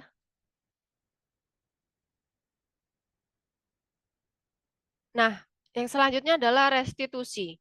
Kita dikenalkan dengan restitusi Bapak Ibu kalau ikut pendidikan guru penggerak itu ya. Ini dikenalkan oleh Gosen tahun 2000 4, beliau berpendapat bahwa restitusi adalah proses menciptakan kondisi bagi siswa untuk memperbaiki kesalahan mereka. Jadi kita memberikan kesempatan kepada siswa kita yang kita lihat ada masalah untuk memperbaiki kesalahan mereka, sehingga mereka bisa kembali ke kelompok mereka dengan karakter yang lebih kuat. Nah, selama ini apabila terjadi sesuatu permasalahan, seringkali siswa itu dicap atau di-labeling sebagai orang yang salah, harus dapat hukuman, dan dia akan kembali ke kelompoknya atau ke teman-temannya itu dengan perasaan bersalah. Alias gini, karena sudah dicap atau di-labeling, akhirnya dia mendapatkan stigma bahwa ia adalah orang yang bersalah. Nah, kita ingin melalui program guru penggerak ini dikenakan dengan restitusi, di mana siswa itu diberikan kesempatan untuk memperbaiki kesalahannya, dan mereka bisa dengan nyaman kembali ke teman-temannya tanpa merasa bersalah, karena mereka sudah mendapatkan kesempatan untuk memperbaiki kesalahannya. Next, Bu Rinda. Sebelumnya Bu Rinda. Nah, restitusi itu juga merupakan proses kolaboratif yang mengajarkan murid kita untuk mencari solusi atas permasalahan yang dia hadapi. Jadi siswa ini apabila melakukan sebuah kesalahan atau masalah, kita beri kesempatan Bapak Ibu untuk mencari solusi dari masalah yang mereka hadapi dengan menanyakan, apa sih menurutmu solusi yang bisa kamu lakukan untuk memperbaiki masalah ini? Atau membantu murid kita untuk berpikir seperti apa sih yang mereka inginkan sebenarnya, atau orang seperti apa sih yang ingin kamu bentuk pada dirimu, dan lain sebagainya. Itu kita sebut dengan restitusi. Next, Bu Rinda. Nah, kalau di awal tadi kita berbicara mengenai teori kontrol bahwa setiap orang itu melakukan sesuatu pasti ada alasannya dan tidak lepas dari 5 kebutuhan dasar manusia yang bisa jadi selama ini kita mengabaikan, padahal itu dibutuhkan pada murid kita. Yang pertama ada kebutuhan untuk bertahan hidup, gitu ya Bapak Ibu. Yang kedua ada kebutuhan kasih sayang, yang ketiga ada kebutuhan kebebasan, yang keempat kebutuhan kesenangan, dan yang kelima kebutuhan penguasaan. Mungkin yang dari BK dulu S1 atau S2-nya pernah diajarkan ya mengenai kebutuhan dasar manusia ini ya, di teori konseling maupun di psikologi. Setiap siswa kita itu juga membutuhkan 5 hal ini menurut teori kebutuhan manusia. Bisa jadi anak yang selama ini dikekang dengan segala peraturan, mereka melakukan pelanggaran itu karena butuhnya kebebasan, gitu ya. Karena mereka terlalu tertekan dengan aturan, atau mungkin ada yang ingin mendapatkan kesempatan seperti teman yang lain karena dia punya rasa iri. Kok dia iya, saya enggak gitu ya. Seperti, oh teman itu kok selalu dibimbing sih sama Bu Elia gitu ya. Katakanlah seperti itu. Atau teman itu kok selalu ikut lomba ini dan itu sih, saya kok enggak gitu ya. Akhirnya bisa jadi dia melakukan hal-hal tersebut yang tidak kita inginkan karena adanya kebutuhan dasar manusia yang tidak terpenuhi itu tadi Bapak Ibu ya. Next Bu Rinda. Selanjutnya yang kita bahas adalah 5 posisi kontrol Bapak Ibu. Lah 5 posisi kontrol guru ini kita kenal dengan 5 posisi kontrol oleh Diana Gossen tentang restitusi. Beliau memperkenalkan selama ini itu guru menempatkan diri di hadapan murid itu posisi kontrolnya sebagai apa? Sebagai seorang penghukum, atau bisa juga sebagai guru yang memberikan rasa bersalah pada siswa, ataukah guru yang memposisikan diri sebagai teman, atau juga sebagai pemantau terhadap kesalahan siswa. Dan yang diharapkan dari teori ini adalah guru-guru yang menjadi manajer. Beda ya Bapak Ibu ya. Jadi 5 posisi kontrol guru di sini disebutkan Diana Gossen itu ada 5. Sebagai penghukum, sebagai pembuat rasa bersalah, ataukah sebagai teman, ataukah sebagai pemantau, atau yang kelima ini sebagai manajer. Nah di sini yang kita harapkan adalah guru-guru menjadi posisi manajer. Lah apa perbedaannya? Silakan kita simak pada video berikut ini.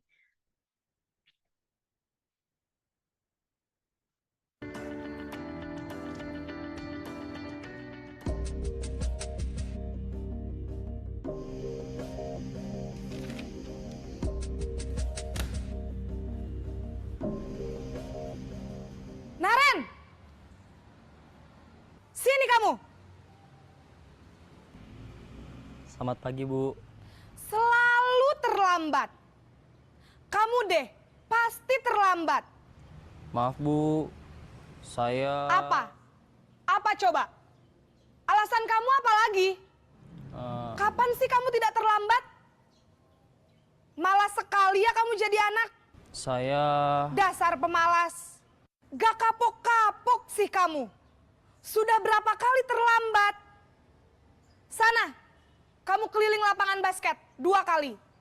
Kenapa saya harus keliling lapangan basket, Bu? Kenapa? Kamu mau lawan ibu? Berani-beraninya jawab. Sudah terlambat, masih berani jawab pula. Sekarang, keliling lapangan basket 5 kali sekalian. Biar kapok. Cepat. Pergi sana ke lapangan basket. Posisi penghukum biasanya berbicara dengan nada tinggi, menghardik, menunjuk-nunjuk, menyakiti, dan menyindir. Hukuman bisa berupa fisik maupun psikis. Ibu dan bapak guru hebat. Dampak yang terjadi pada murid ketika guru berada pada posisi penghukum adalah murid cenderung akan memberontak, bahkan menyimpan dendam.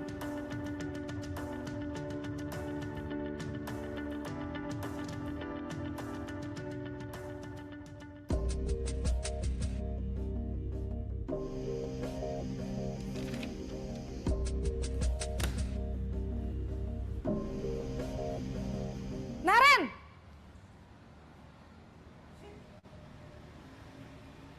Selamat pagi, Bu. Naren. Kamu kenapa terlambat lagi, nak? Ya Tuhan, Naren. Kamu senang ya bikin ibu susah ya?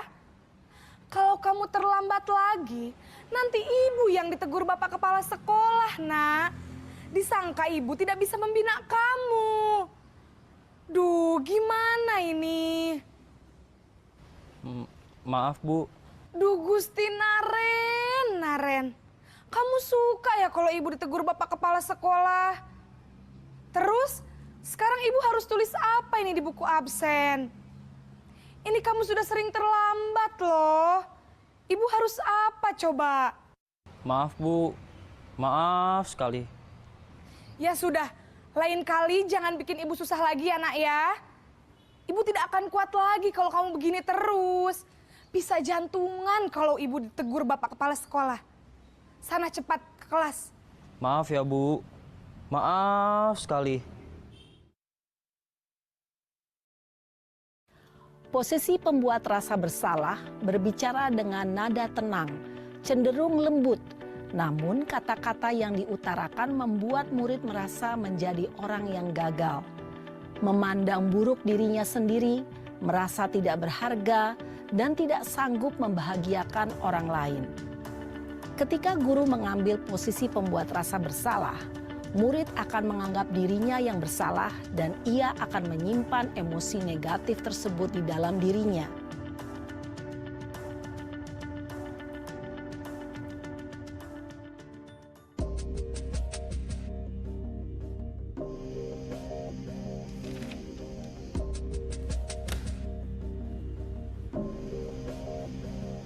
Naren!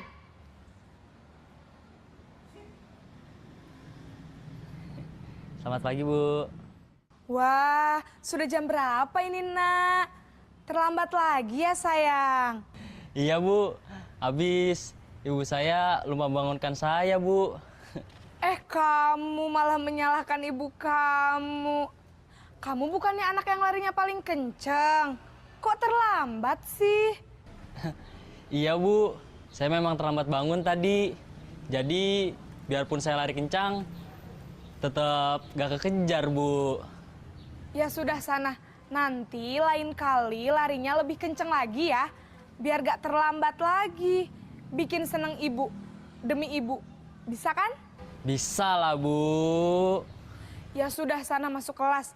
Ibu beresin urusan absen kamu. Kamu ini ada-ada saja. Dalam posisi teman, guru berbicara dengan nada suara ramah, akrab, cenderung bersenda gurau untuk menjaga suasana tetap santai. Murid akan merasa senang, aman dan akrab dengan guru. Identitas yang tercipta adalah identitas sukses atau berhasil. Namun, perlu diingat, karena ini masih dorongan eksternal, maka ada faktor ketergantungan dari murid kepada orang tertentu. Di sini, guru absennya, sehingga di lain waktu, murid bisa berperilaku baik, namun hanya kepada orang-orang tertentu saja.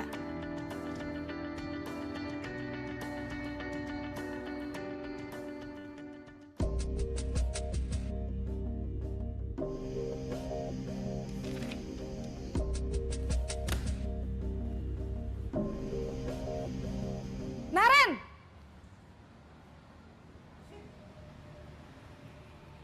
Selamat pagi, Bu. Naren, apa peraturan sekolah kita tentang jam berapa kita harus masuk sekolah, nak? Kita harus di sekolah jam 7, Bu. Iya, betul. Sekarang sudah jam 7.20. Naren sudah tahu konsekuensinya jika terlambat hadir. Paham, Bu.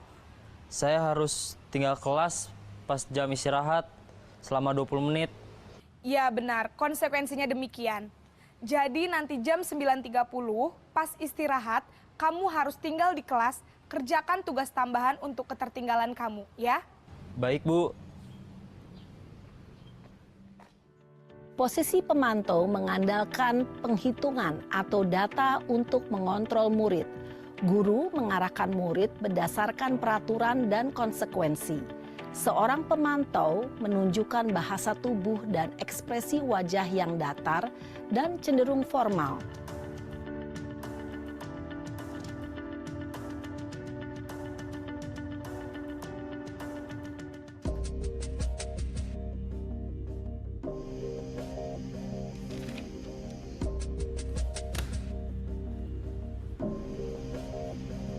Naren!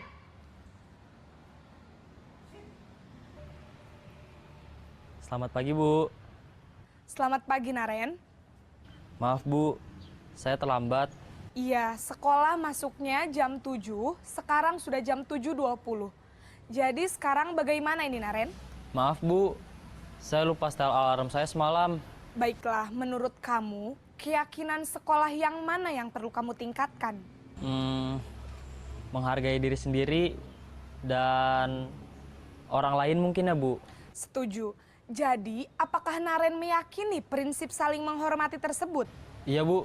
Saya meyakininya. Apakah Naren bersedia memperbaiki masalah keterlambatan ini? Bersedia, Bu. Bagaimana kamu akan perbaiki masalah keterlambatan ini? Saya akan coba untuk tidak lupa menyetel alarm saya, Bu. Baik, kalau Naren lupa menyetel alarm di rumah, ada orang yang kira-kira bisa bantu mengingatkan tidak? Ada, Bu. Kakak saya, Kak Ema. Ada lagi selain Kak Ema? Selain Kak Ema, ada ibu saya. Baik, jadi yang mengingatkan Naren adalah Kak Ema dan ibu kamu ya? Kira-kira akan mulai setel alarm kapan nih, Naren? Setelah pulang sekolah, akan segera saya lakukan. Baik, jadi Naren akan setel alarm untuk bangun besok pagi dan akan diingatkan oleh kakak dan ibunda Naren ya. Ada lagi yang mungkin perlu dilakukan, Naren? Agar tidak terlambat bangun lagi. Tidak ada, Bu. Baik, Naren. Terima kasih untuk kerjasama kamu. Sekarang kamu perlu kembali ke kelas untuk belajar. Baik, Bu. Terima kasih. Posisi manajer adalah posisi kontrol yang disarankan untuk membimbing murid memiliki sikap disiplin yang positif, yaitu murid yang mandiri, bertanggung jawab, dan dapat memecahkan masalah. Tujuan dari posisi ini adalah agar murid dapat berefleksi atas tindakannya. Guru akan dengan tulus memberikan pertanyaan-pertanyaan bermakna, sehingga membuat murid dapat belajar dari kesalahannya dan mencari sebuah solusi untuk menyelesaikannya. Ibu dan bapak guru hebat, setelah mengamati adegan kelima posisi kontrol tadi, kira-kira posisi mana yang paling ideal? Posisi mana yang dapat menunjang motivasi intrinsik murid? Ya, tentu posisi manajer. Posisi ini memang posisi ideal yang ingin dituju setiap pendidik. Pada posisi inilah, guru dapat menerapkan disiplin positif yang berpihak pada murid, yang memerdekakan murid. Perjalanan seorang pendidik tentunya tidak mudah untuk sampai pada posisi seorang manajer. Namun, tujuan kita pasti, yaitu menciptakan murid-murid yang mandiri, merdeka, dan bertanggung jawab. Semoga penggambaran 5 posisi kontrol yang telah diperlihatkan ini dapat menjadi ajang refleksi bagi kita semua, agar dapat terus mengasah dan menerapkan disiplin positif yang memerdekakan murid. Mari terus berlatih dan bersemangat. Selamat menerapkan. Salam dan bahagia, Ibu dan Bapak Guru hebat.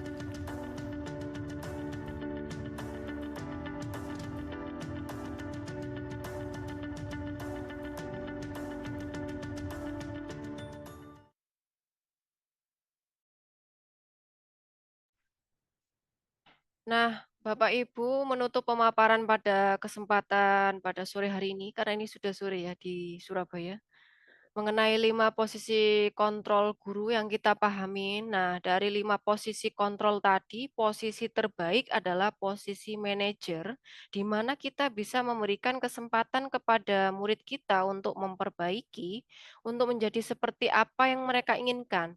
Ada solusi-solusi nyata dari setiap masalah yang dihadapi oleh setiap siswa kita. Nah, semoga bermanfaat bagaimana penerapan budaya positif di sekolah. Waktu dan tempat saya kembalikan kepada moderator. Mungkin untuk aksi nyata yang sudah saya buat itu bisa ditampilkan Bu Rinda, karena yang best practice keyakinan kelas itu ya. Nah, Bapak Ibu yang sudah punya akun PMM dan belum pernah mengikuti pelatihan topik mandiri disiplin positif, bisa menyimak best practice aksi nyata yang sudah saya lakukan, bisa dimodifikasi nantinya. Karena ini kemarin sudah lolos telaah dan aksi nyatanya sudah terbit sertifikatnya ya. Jadi di pelatihan topik mandiri PMM itu ada topik pelatihan disiplin positif. Nah, disiplin positif itu pilihannya banyak sekali, ada aksi nyata tentang kebutuhan dasar manusia, aksi nyata tentang keyakinan kelas dan sebagainya. Nah, saya mengambil yang keyakinan kelas. Next, Bu Rinda. Nah, dalam membuat aksi nyata keyakinan kelas ini, Bapak Ibu tuliskan latar belakangnya seperti apa, seperti mewujudkan kelas yang nyaman, aman, dan menyenangkan bagi seluruh siswa di kelas dalam mengikuti proses pembelajaran. Nah, ini perlu dicantumkan, kenapa latar belakang itu sangat penting, karena itu yang mendasari Bapak Ibu membuat suatu aksi nyata. Next, Bu Rinda. Nah, kemudian cantumkan juga tolak ukur yang ingin dicapai ketika membuat aksi nyata keyakinan kelas atau membuat keyakinan kelas. Nah, di sini saya mengatakan bahwasanya tolak ukur yang ingin saya raih yaitu untuk menciptakan suasana kelas yang kondusif untuk proses pembelajaran yang berbudaya positif sehingga tujuan pembelajaran dapat tercapai. Nah, kemudian Bapak Ibu yang jelas kalau mengambil aksi nyata keyakinan kelas ini ya, yang jelas masuk ke kelas dulu. Dijelaskan dulu secara umum keyakinan kelas ini fungsi dan tujuannya untuk apa. Gitu ya. Kemudian siapkan juga kertas sticky note. Kalau nggak ada kertas sticky note, punyanya kertas HVS warna-warni, it's okay gitu ya. Karena saya nggak pakai sticky note, saya pakai kertas HVS warna-warni karena memang adanya di ruang BK itu kertas yang warna pink dan kuning. Saya ambil yang pink gitu ya. Kemudian saya gunting-gunting, saya bagikan ke seluruh siswa, kemudian saya arahkan mereka untuk menuliskan keyakinan kelas apa sih yang mereka inginkan gitu ya. Seperti yang ada di depan layar ini ya. Itu. Next, Bu Rinda. Kemudian dari prosedur pembentukan keyakinan sekolah atau kelas ini, anak-anak kan sudah menempelkan di sticky note tuh, itu banyak sekali kalimat-kalimat yang mereka curahkan. Lah setelah disusun ini nanti Bapak Ibu membantu untuk memilah lagi dari kalimat yang negatif itu kita jadikan kalimat yang lebih positif gitu ya. Seperti kalau anak-anak menuliskan jangan membuat gaduh di kelas atau jangan berlarian di kelas, berarti nanti kalimat positifnya adalah berjalanlah di kelas atau koridor dengan nyaman gitu ya, biar apa ya, nggak ada kalimat negatif yang terkandung dalam keyakinan kelas tersebut gitu. Next, Bu Rinda. Nah, setelah anak-anak tadi menuliskan kan sudah tertempel semua, kita pilih lagi kan keyakinan mana. Karena kalau keyakinannya sama kan tidak perlu ini ya, kita kelompokkan. Lah kita kelompokkan keyakinan atau curah pendapat anak-anak itu menjadi satu, kemudian kita pilih lagi.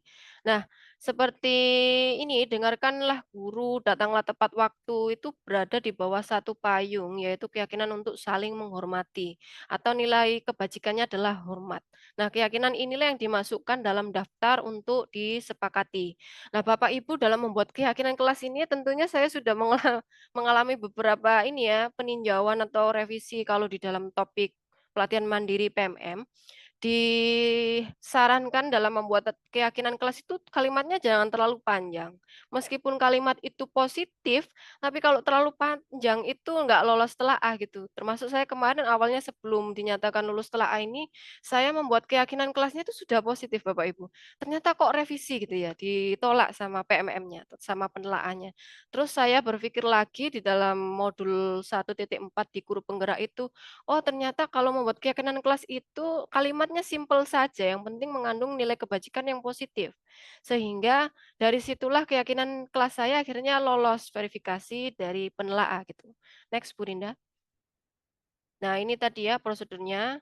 Kalau sudah seperti itu kan karena saya membuat sticky note ya. Jadi anak-anak itu ada yang kalau pakai sticky note jelek Bu ditempel. Akhirnya kita olah pakai Canva.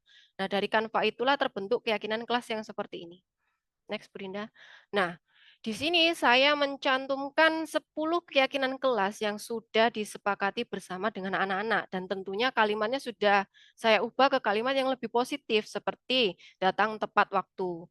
Kedua, dengarkan guru dengan baik. Ketiga, hormati guru dan teman. Keempat, senantiasa membantu.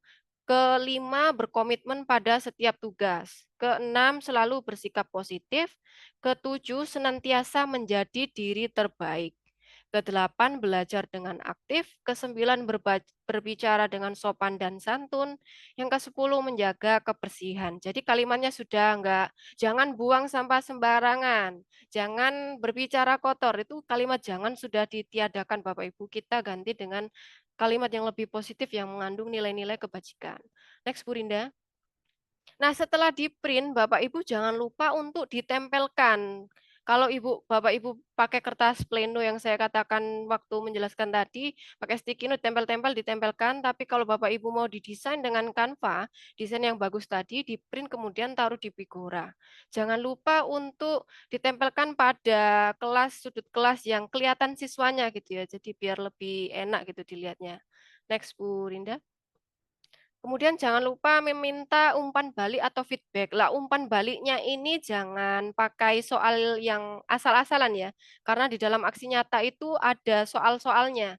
Jadi ada umpan balik dengan soal yang diminta dari tim PMM-nya itu seperti itu ada 3 soal pertanyaan. Yang pertama, apakah gurumu melibatkanmu dalam mendiskusikan keyakinan kelas? Dijawab ya atau tidak gitu. Jadi umpan baliknya itu harus ada diisi, kemudian anak-anak memfoto gitu. Next, Bu Rinda. Nah, umpan balik atau feedbacknya minimal 5 ya Bapak Ibu kalau saya mencantumkannya, sehingga nanti keyakinan kelasnya bisa lolos telaah.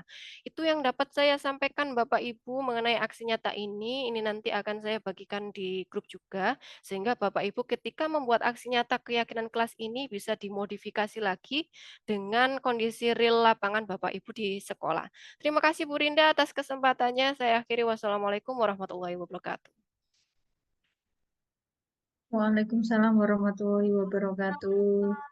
Terima kasih Bu Sari untuk materi yang luar biasa.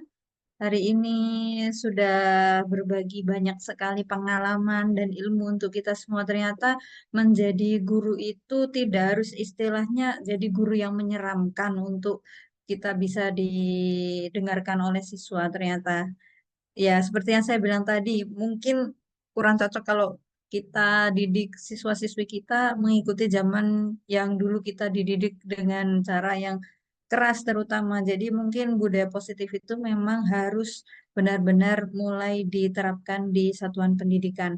Untuk itu Bapak Ibu hadirin peserta webinar sekalian, seperti yang sudah saya sampaikan tadi di awal pembukaan kegiatan kita bahwa akan ada sesi tanya jawab untuk Bapak Ibu peserta webinar. Jika ada pertanyaan terkait dengan materi yang telah disampaikan oleh Bu Sari, mungkin bisa raise hand terlebih dahulu dan nanti akan dipilih 2 orang penanya yang nanti akan mendapatkan bukan bingkisan sih, apa Bu Sari, hadiah ya berupa buku dari Bu Sari. Nanti ini bebas ongkir Bapak Ibu. Jadi kita bersaing dengan apa namanya ini ya, marketplace sebelah. Jadi nanti hadiahnya diberikan secara cuma-cuma dan free ongkir langsung dikirimkan ke lokasi Bapak Ibu masing-masing bagi 2 penanya pertama. Monggo Bapak Ibu jika ada pertanyaan silakan bisa raise hand terlebih dahulu.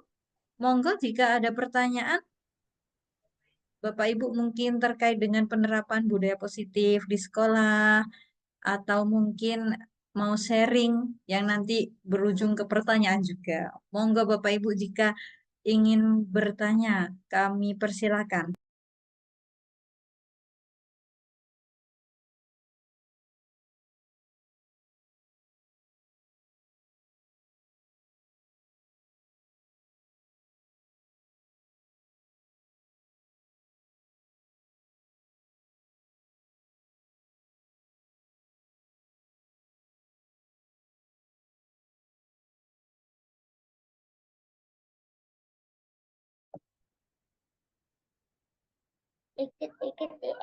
Monggo Bapak Ibu, ada yang mau bertanya?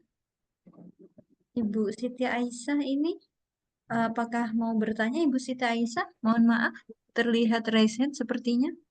Biarkan aja. Oh ada Ibu Siti Aisyah dan Ibu Berta Aziza. Jadi 2 penanya saja Ibu, nggih. Jadi nanti kita coba jawab terlebih dahulu untuk Bu Sari. Monggo Ibu Siti Aisyah bisa mungkin suaranya bisa agak ini volumenya Ibu Siti Aisyah karena kurang begitu jelas terdengar. Oke, siap Bu. Assalamualaikum warahmatullahi wabarakatuh. Waalaikumsalam warahmatullahi wabarakatuh. Gini Bu, yang ingin saya tanyakan penerapan perilaku positif di kelas rendah itu kadang kesepakatan yang kita bikin bersama itu kalau untuk kelas rendah itu kadang masih terjadi pelanggaran karena anak-anak itu kan belum bisa menanamkan sifat disiplin. Jadi mungkin apa saran Ibu bagi saya supaya kesepakatan kelas itu bisa saya laksanakan sesuai kesepakatan kami untuk anak-anak kelas rendah. Oke, terima kasih Bu. Itu yang ditanyakan. Oke, terima kasih. Kalau boleh tahu Ibu Siti Aisyah dari mana nggih asalnya? Oh, saya dari itu Bu, Kalimantan Barat, tepatnya di Meliau, Kabupaten Sanggau, Bu. Oh, dari Sanggau, Kalimantan Barat. Iya, Silakan Bu. Bu Sari, ini mau langsung dijawab atau ditampung dulu pertanyaannya untuk pertanyaan pertama?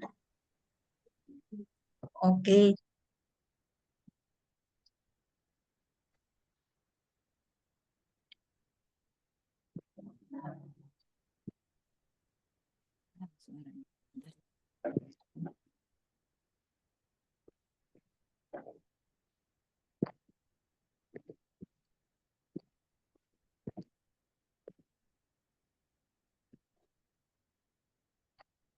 Mohon maaf suaranya hilang, Bu.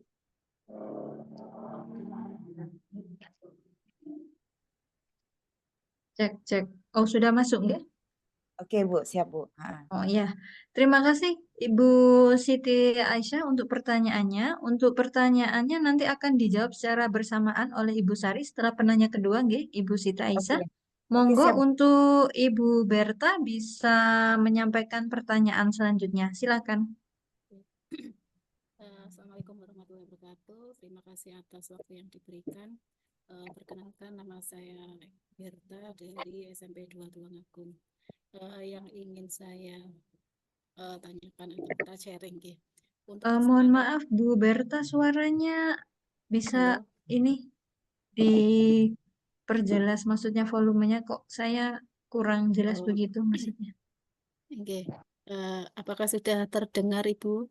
Oh, sampun, sudah Ibu.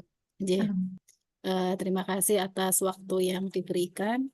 Perkenalkan nama saya Berta dari SMP Negeri 2 Tulungagung. Yang ingin saya tanyakan atau kita sharing gitu.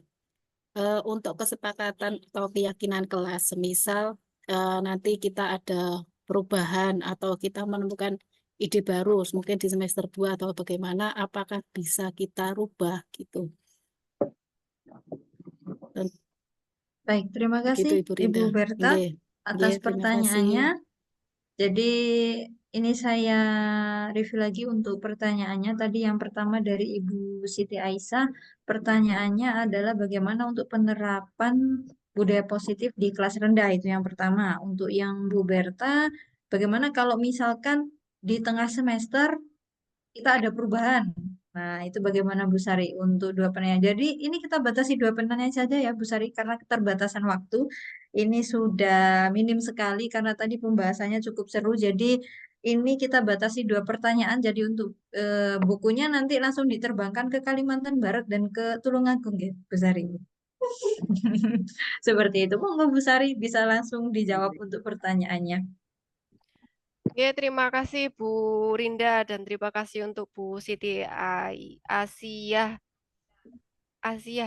Bu. Iya, Asia Bu, Asia. Asia dari Kalimantan Timur ya Bu ya? Kalimantan Barat Bu. Oh ya, Kalimantan Barat sama Bu Berta dari Tulungagung.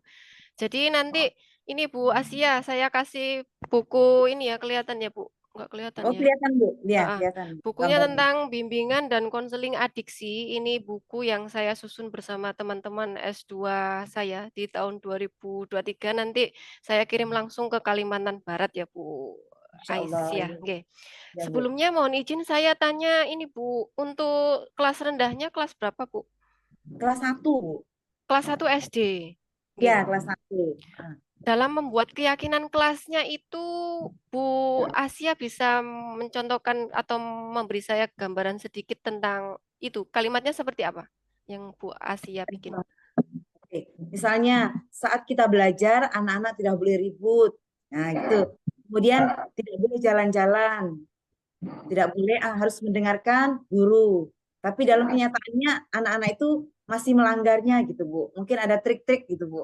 Oke. Buat Nah, kalian. dari kalimat yang Bu Asia tadi sudah katakan kan masih ada kalimat negatif dengan kata-kata Betul. tidak atau harus. Kalau harus itu lebih mengarah kepada peraturan, kalau tidak itu lebih mengarah kepada larangan gitu ya. Sehingga kalimat negatif itu bisa kita ubah menjadi kalimat kebajikan universal yang lebih positif seperti yang tadi saya contohkan, saling menghormati sesama teman, saling menghormati guru, datang tepat waktu. Seperti itu, Bu, kalimatnya untuk di keyakinan kelas itu. Jadi dihindari kata-kata tidak, jangan, harus gitu kita hindari. Jadi nanti coba Ibu membuat lagi keyakinan kelas bersama siswa, yang mana memang ketika anak-anak kita ajak curah pendapat itu memang kalimatnya seperti itu. Jangan ramai, jangan mengganggu sesama teman gitu. Nah, dari kalimat yang negatif itulah kita coba untuk merubahnya kepada kalimat yang lebih positif. Sehingga dari kalimat itu bisa diyakini siswa dengan baik. Dan kalimatnya jangan terlalu panjang-panjang, apalagi ini ya untuk kelas bawah Bu ya, kelas 1 SD. Sehingga pemahaman mereka mengenai untuk mengerti kalimat ini tuh maknanya apa itu, jadi carilah kata-kata yang umum yang bisa mereka mengerti dan lebih mereka pahami gitu Bu Asia. Itu dari saya Bu Asia. Terima kasih. Sama-sama Bu. Oke. Terima kasih.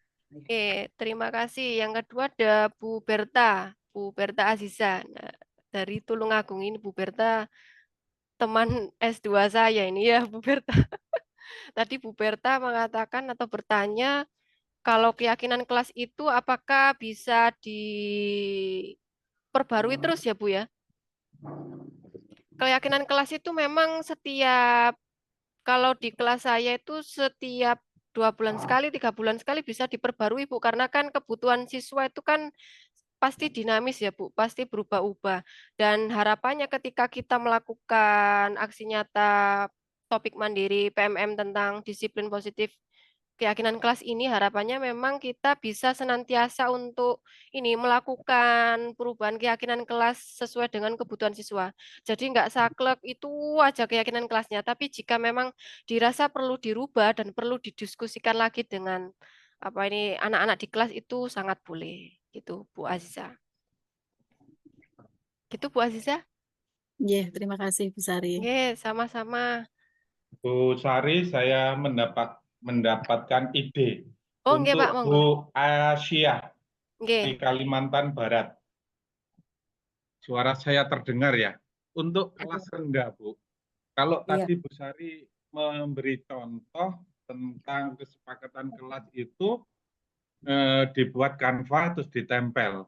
Lah, menurut saya untuk kelas rendah, kelas 1 SD, 1 SD Bu ya, Bu Iya. Siti Aisyah, Iya. 1 SD itu harus diulang-ulang karena sifat anak SD itu kan harus, karena sifatnya imitasi, menirukan yang dewasa, menirukan yang kelihatan lebih bagus itu. Nah, tadi saya teringat itulah dengan lagu pagi itu diingatkan lagi dengan lagu tentang kesepakatan itu yang biasa di TikTok itu ada juga.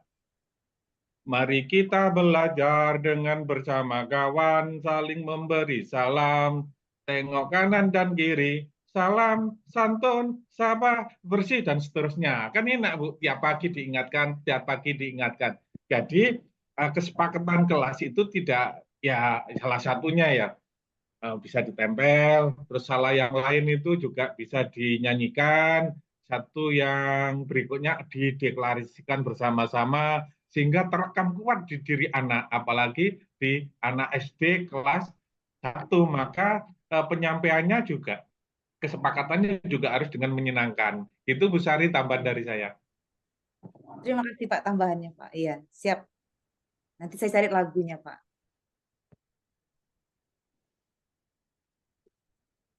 Oh, benar Pak. Bu, Nggih. Bu Sari ini sepertinya sedang berbaik hati. Jadi bukunya bisa ditambah lagi enggak Bu Sari? bisa Untuk satu ini. orang lagi Bu. Oke, untuk satu orang lagi.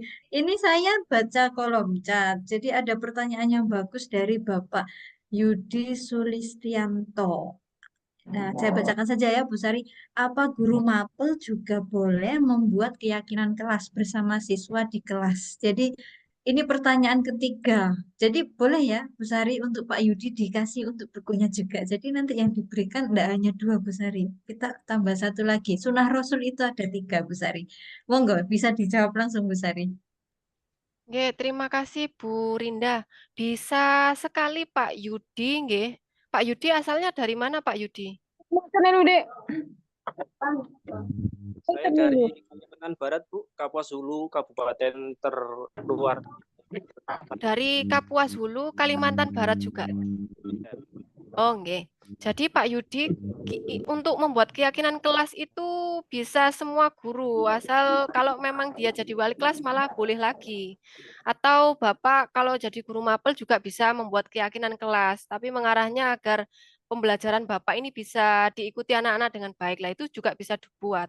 Karena topik pelatihan mandiri di PMM selama itu tersedia dan bisa dilakukan oleh Bapak Yudi, terutama kalau nanti Bapak ambil topik pelatihan mandiri PMM disiplin positif, ketika nanti membuat aksi nyata keyakinan kelas itu sangat bisa sekali untuk dilakukan. Tapi benar-benar dilakukan real di kelas gitu Pak ya. Jadi seperti tadi yang saya presentasikan, best practice aksi nyatanya itu ada foto-foto, kemudian ada curah pendapatnya ketika anak-anak menempelkan sticky note-nya, kemudian ada hasil keyakinan kelas yang sudah jadi. Nah, kalimatnya itu hindari kata jangan, tidak harus itu kita hindari, kita ambil kalimat yang pendek, simple, tapi mengena gitu. kalimat-kalimat positif yang mengandung nilai-nilai kebajikan. Kemudian jangan lupa ditambahkan untuk foto form umpan balik ketika Bapak membuat keyakinan kelas di anak-anak. Jadi anak-anak disuruh bawa kertas yang sudah diisi seperti itu, kemudian Bapak foto, Bapak lampirkan. Nah, itu nggak harus semuanya satu kelas, cukup 5 aja nanti sudah bisa, karena minimalnya itu memang 5 untuk form umpan baliknya. Seperti itu ya Pak Yudi, nanti bisa chat ke Bu Rinda selaku admin tim komunitas konseling Nusantara sama Bu Siti Asia dan Bu Berta mengenai alamat rumahnya nanti untuk pengiriman buku bimbingan dan konseling adiksi yang saya tulis di tahun 2023. Seperti itu Pak Yudi, terima kasih. Terima kasih Bu. Oke, sami-sami. Baik, terima kasih untuk Bu Sari dan seluruh hadirin yang telah mengikuti webinar pada sore hari ini. Bapak Ibu sekalian, untuk link absensi yang paling baru sudah saya bagikan di kolom chat. Monggo bisa diisi dengan cermat ya untuk data dirinya, karena nanti jika ada kesalahan, ada kemungkinan nanti sertifikatnya juga tidak bisa terbit seperti itu. Jadi mohon dipastikan untuk semua data diri yang telah diisikan memang sesuai dengan format yang diinginkan seperti itu. Untuk link absensi sendiri, baik yang nanti bergabung di YouTube maupun di Zoom, link absensi akan kami tutup pada pukul 5 sore waktu Indonesia Barat seperti itu. Sebelum kita akhiri kegiatan kita pada sore hari ini, saya mungkin bisa minta terlebih dahulu kepada Bu Sari untuk menyampaikan closing statement terkait dengan topik kita pada sore hari ini, karena ini luar biasa antusiasmenya dari teman-teman kita semua. Dari awal sampai akhir, alhamdulillah semua masih menyimak dengan seksama. Jadi mohon Bu Sari bisa memberikan satu closing statement terkait dengan tema yang kita bahas pada sore hari ini. Silahkan Bu Sari.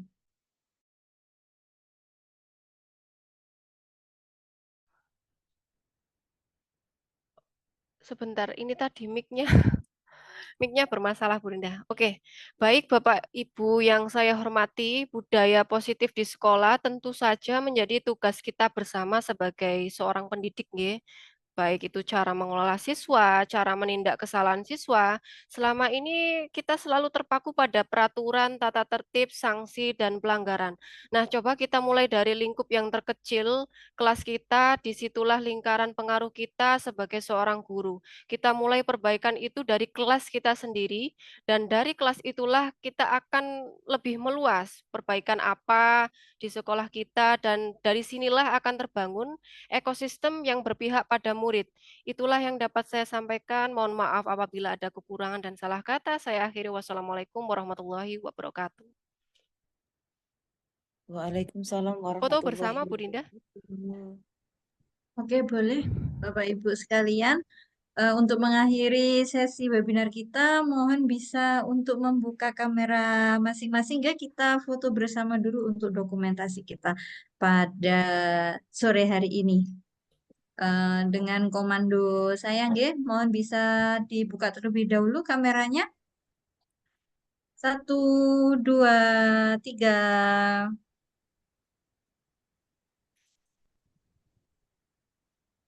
Satu kali lagi nggih, Bapak Ibu. 1, 2, 3.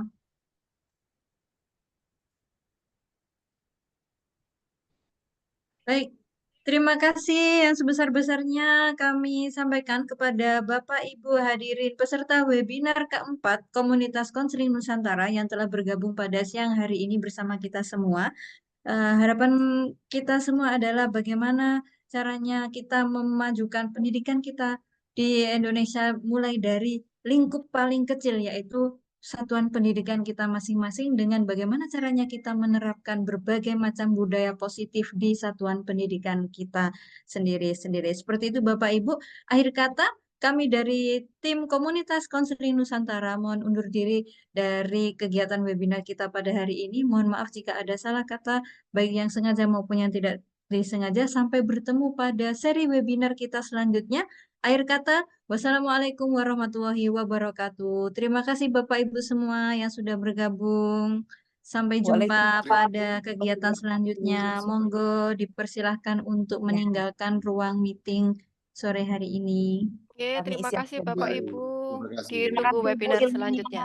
Oke, Terima kasih ilmunya. Sukses oke, Kasih. Bu, sukses selalu. oke. Terima Amin. kasih. Monggo, assalamualaikum warahmatullahi wabarakatuh. Waalaikumsalam.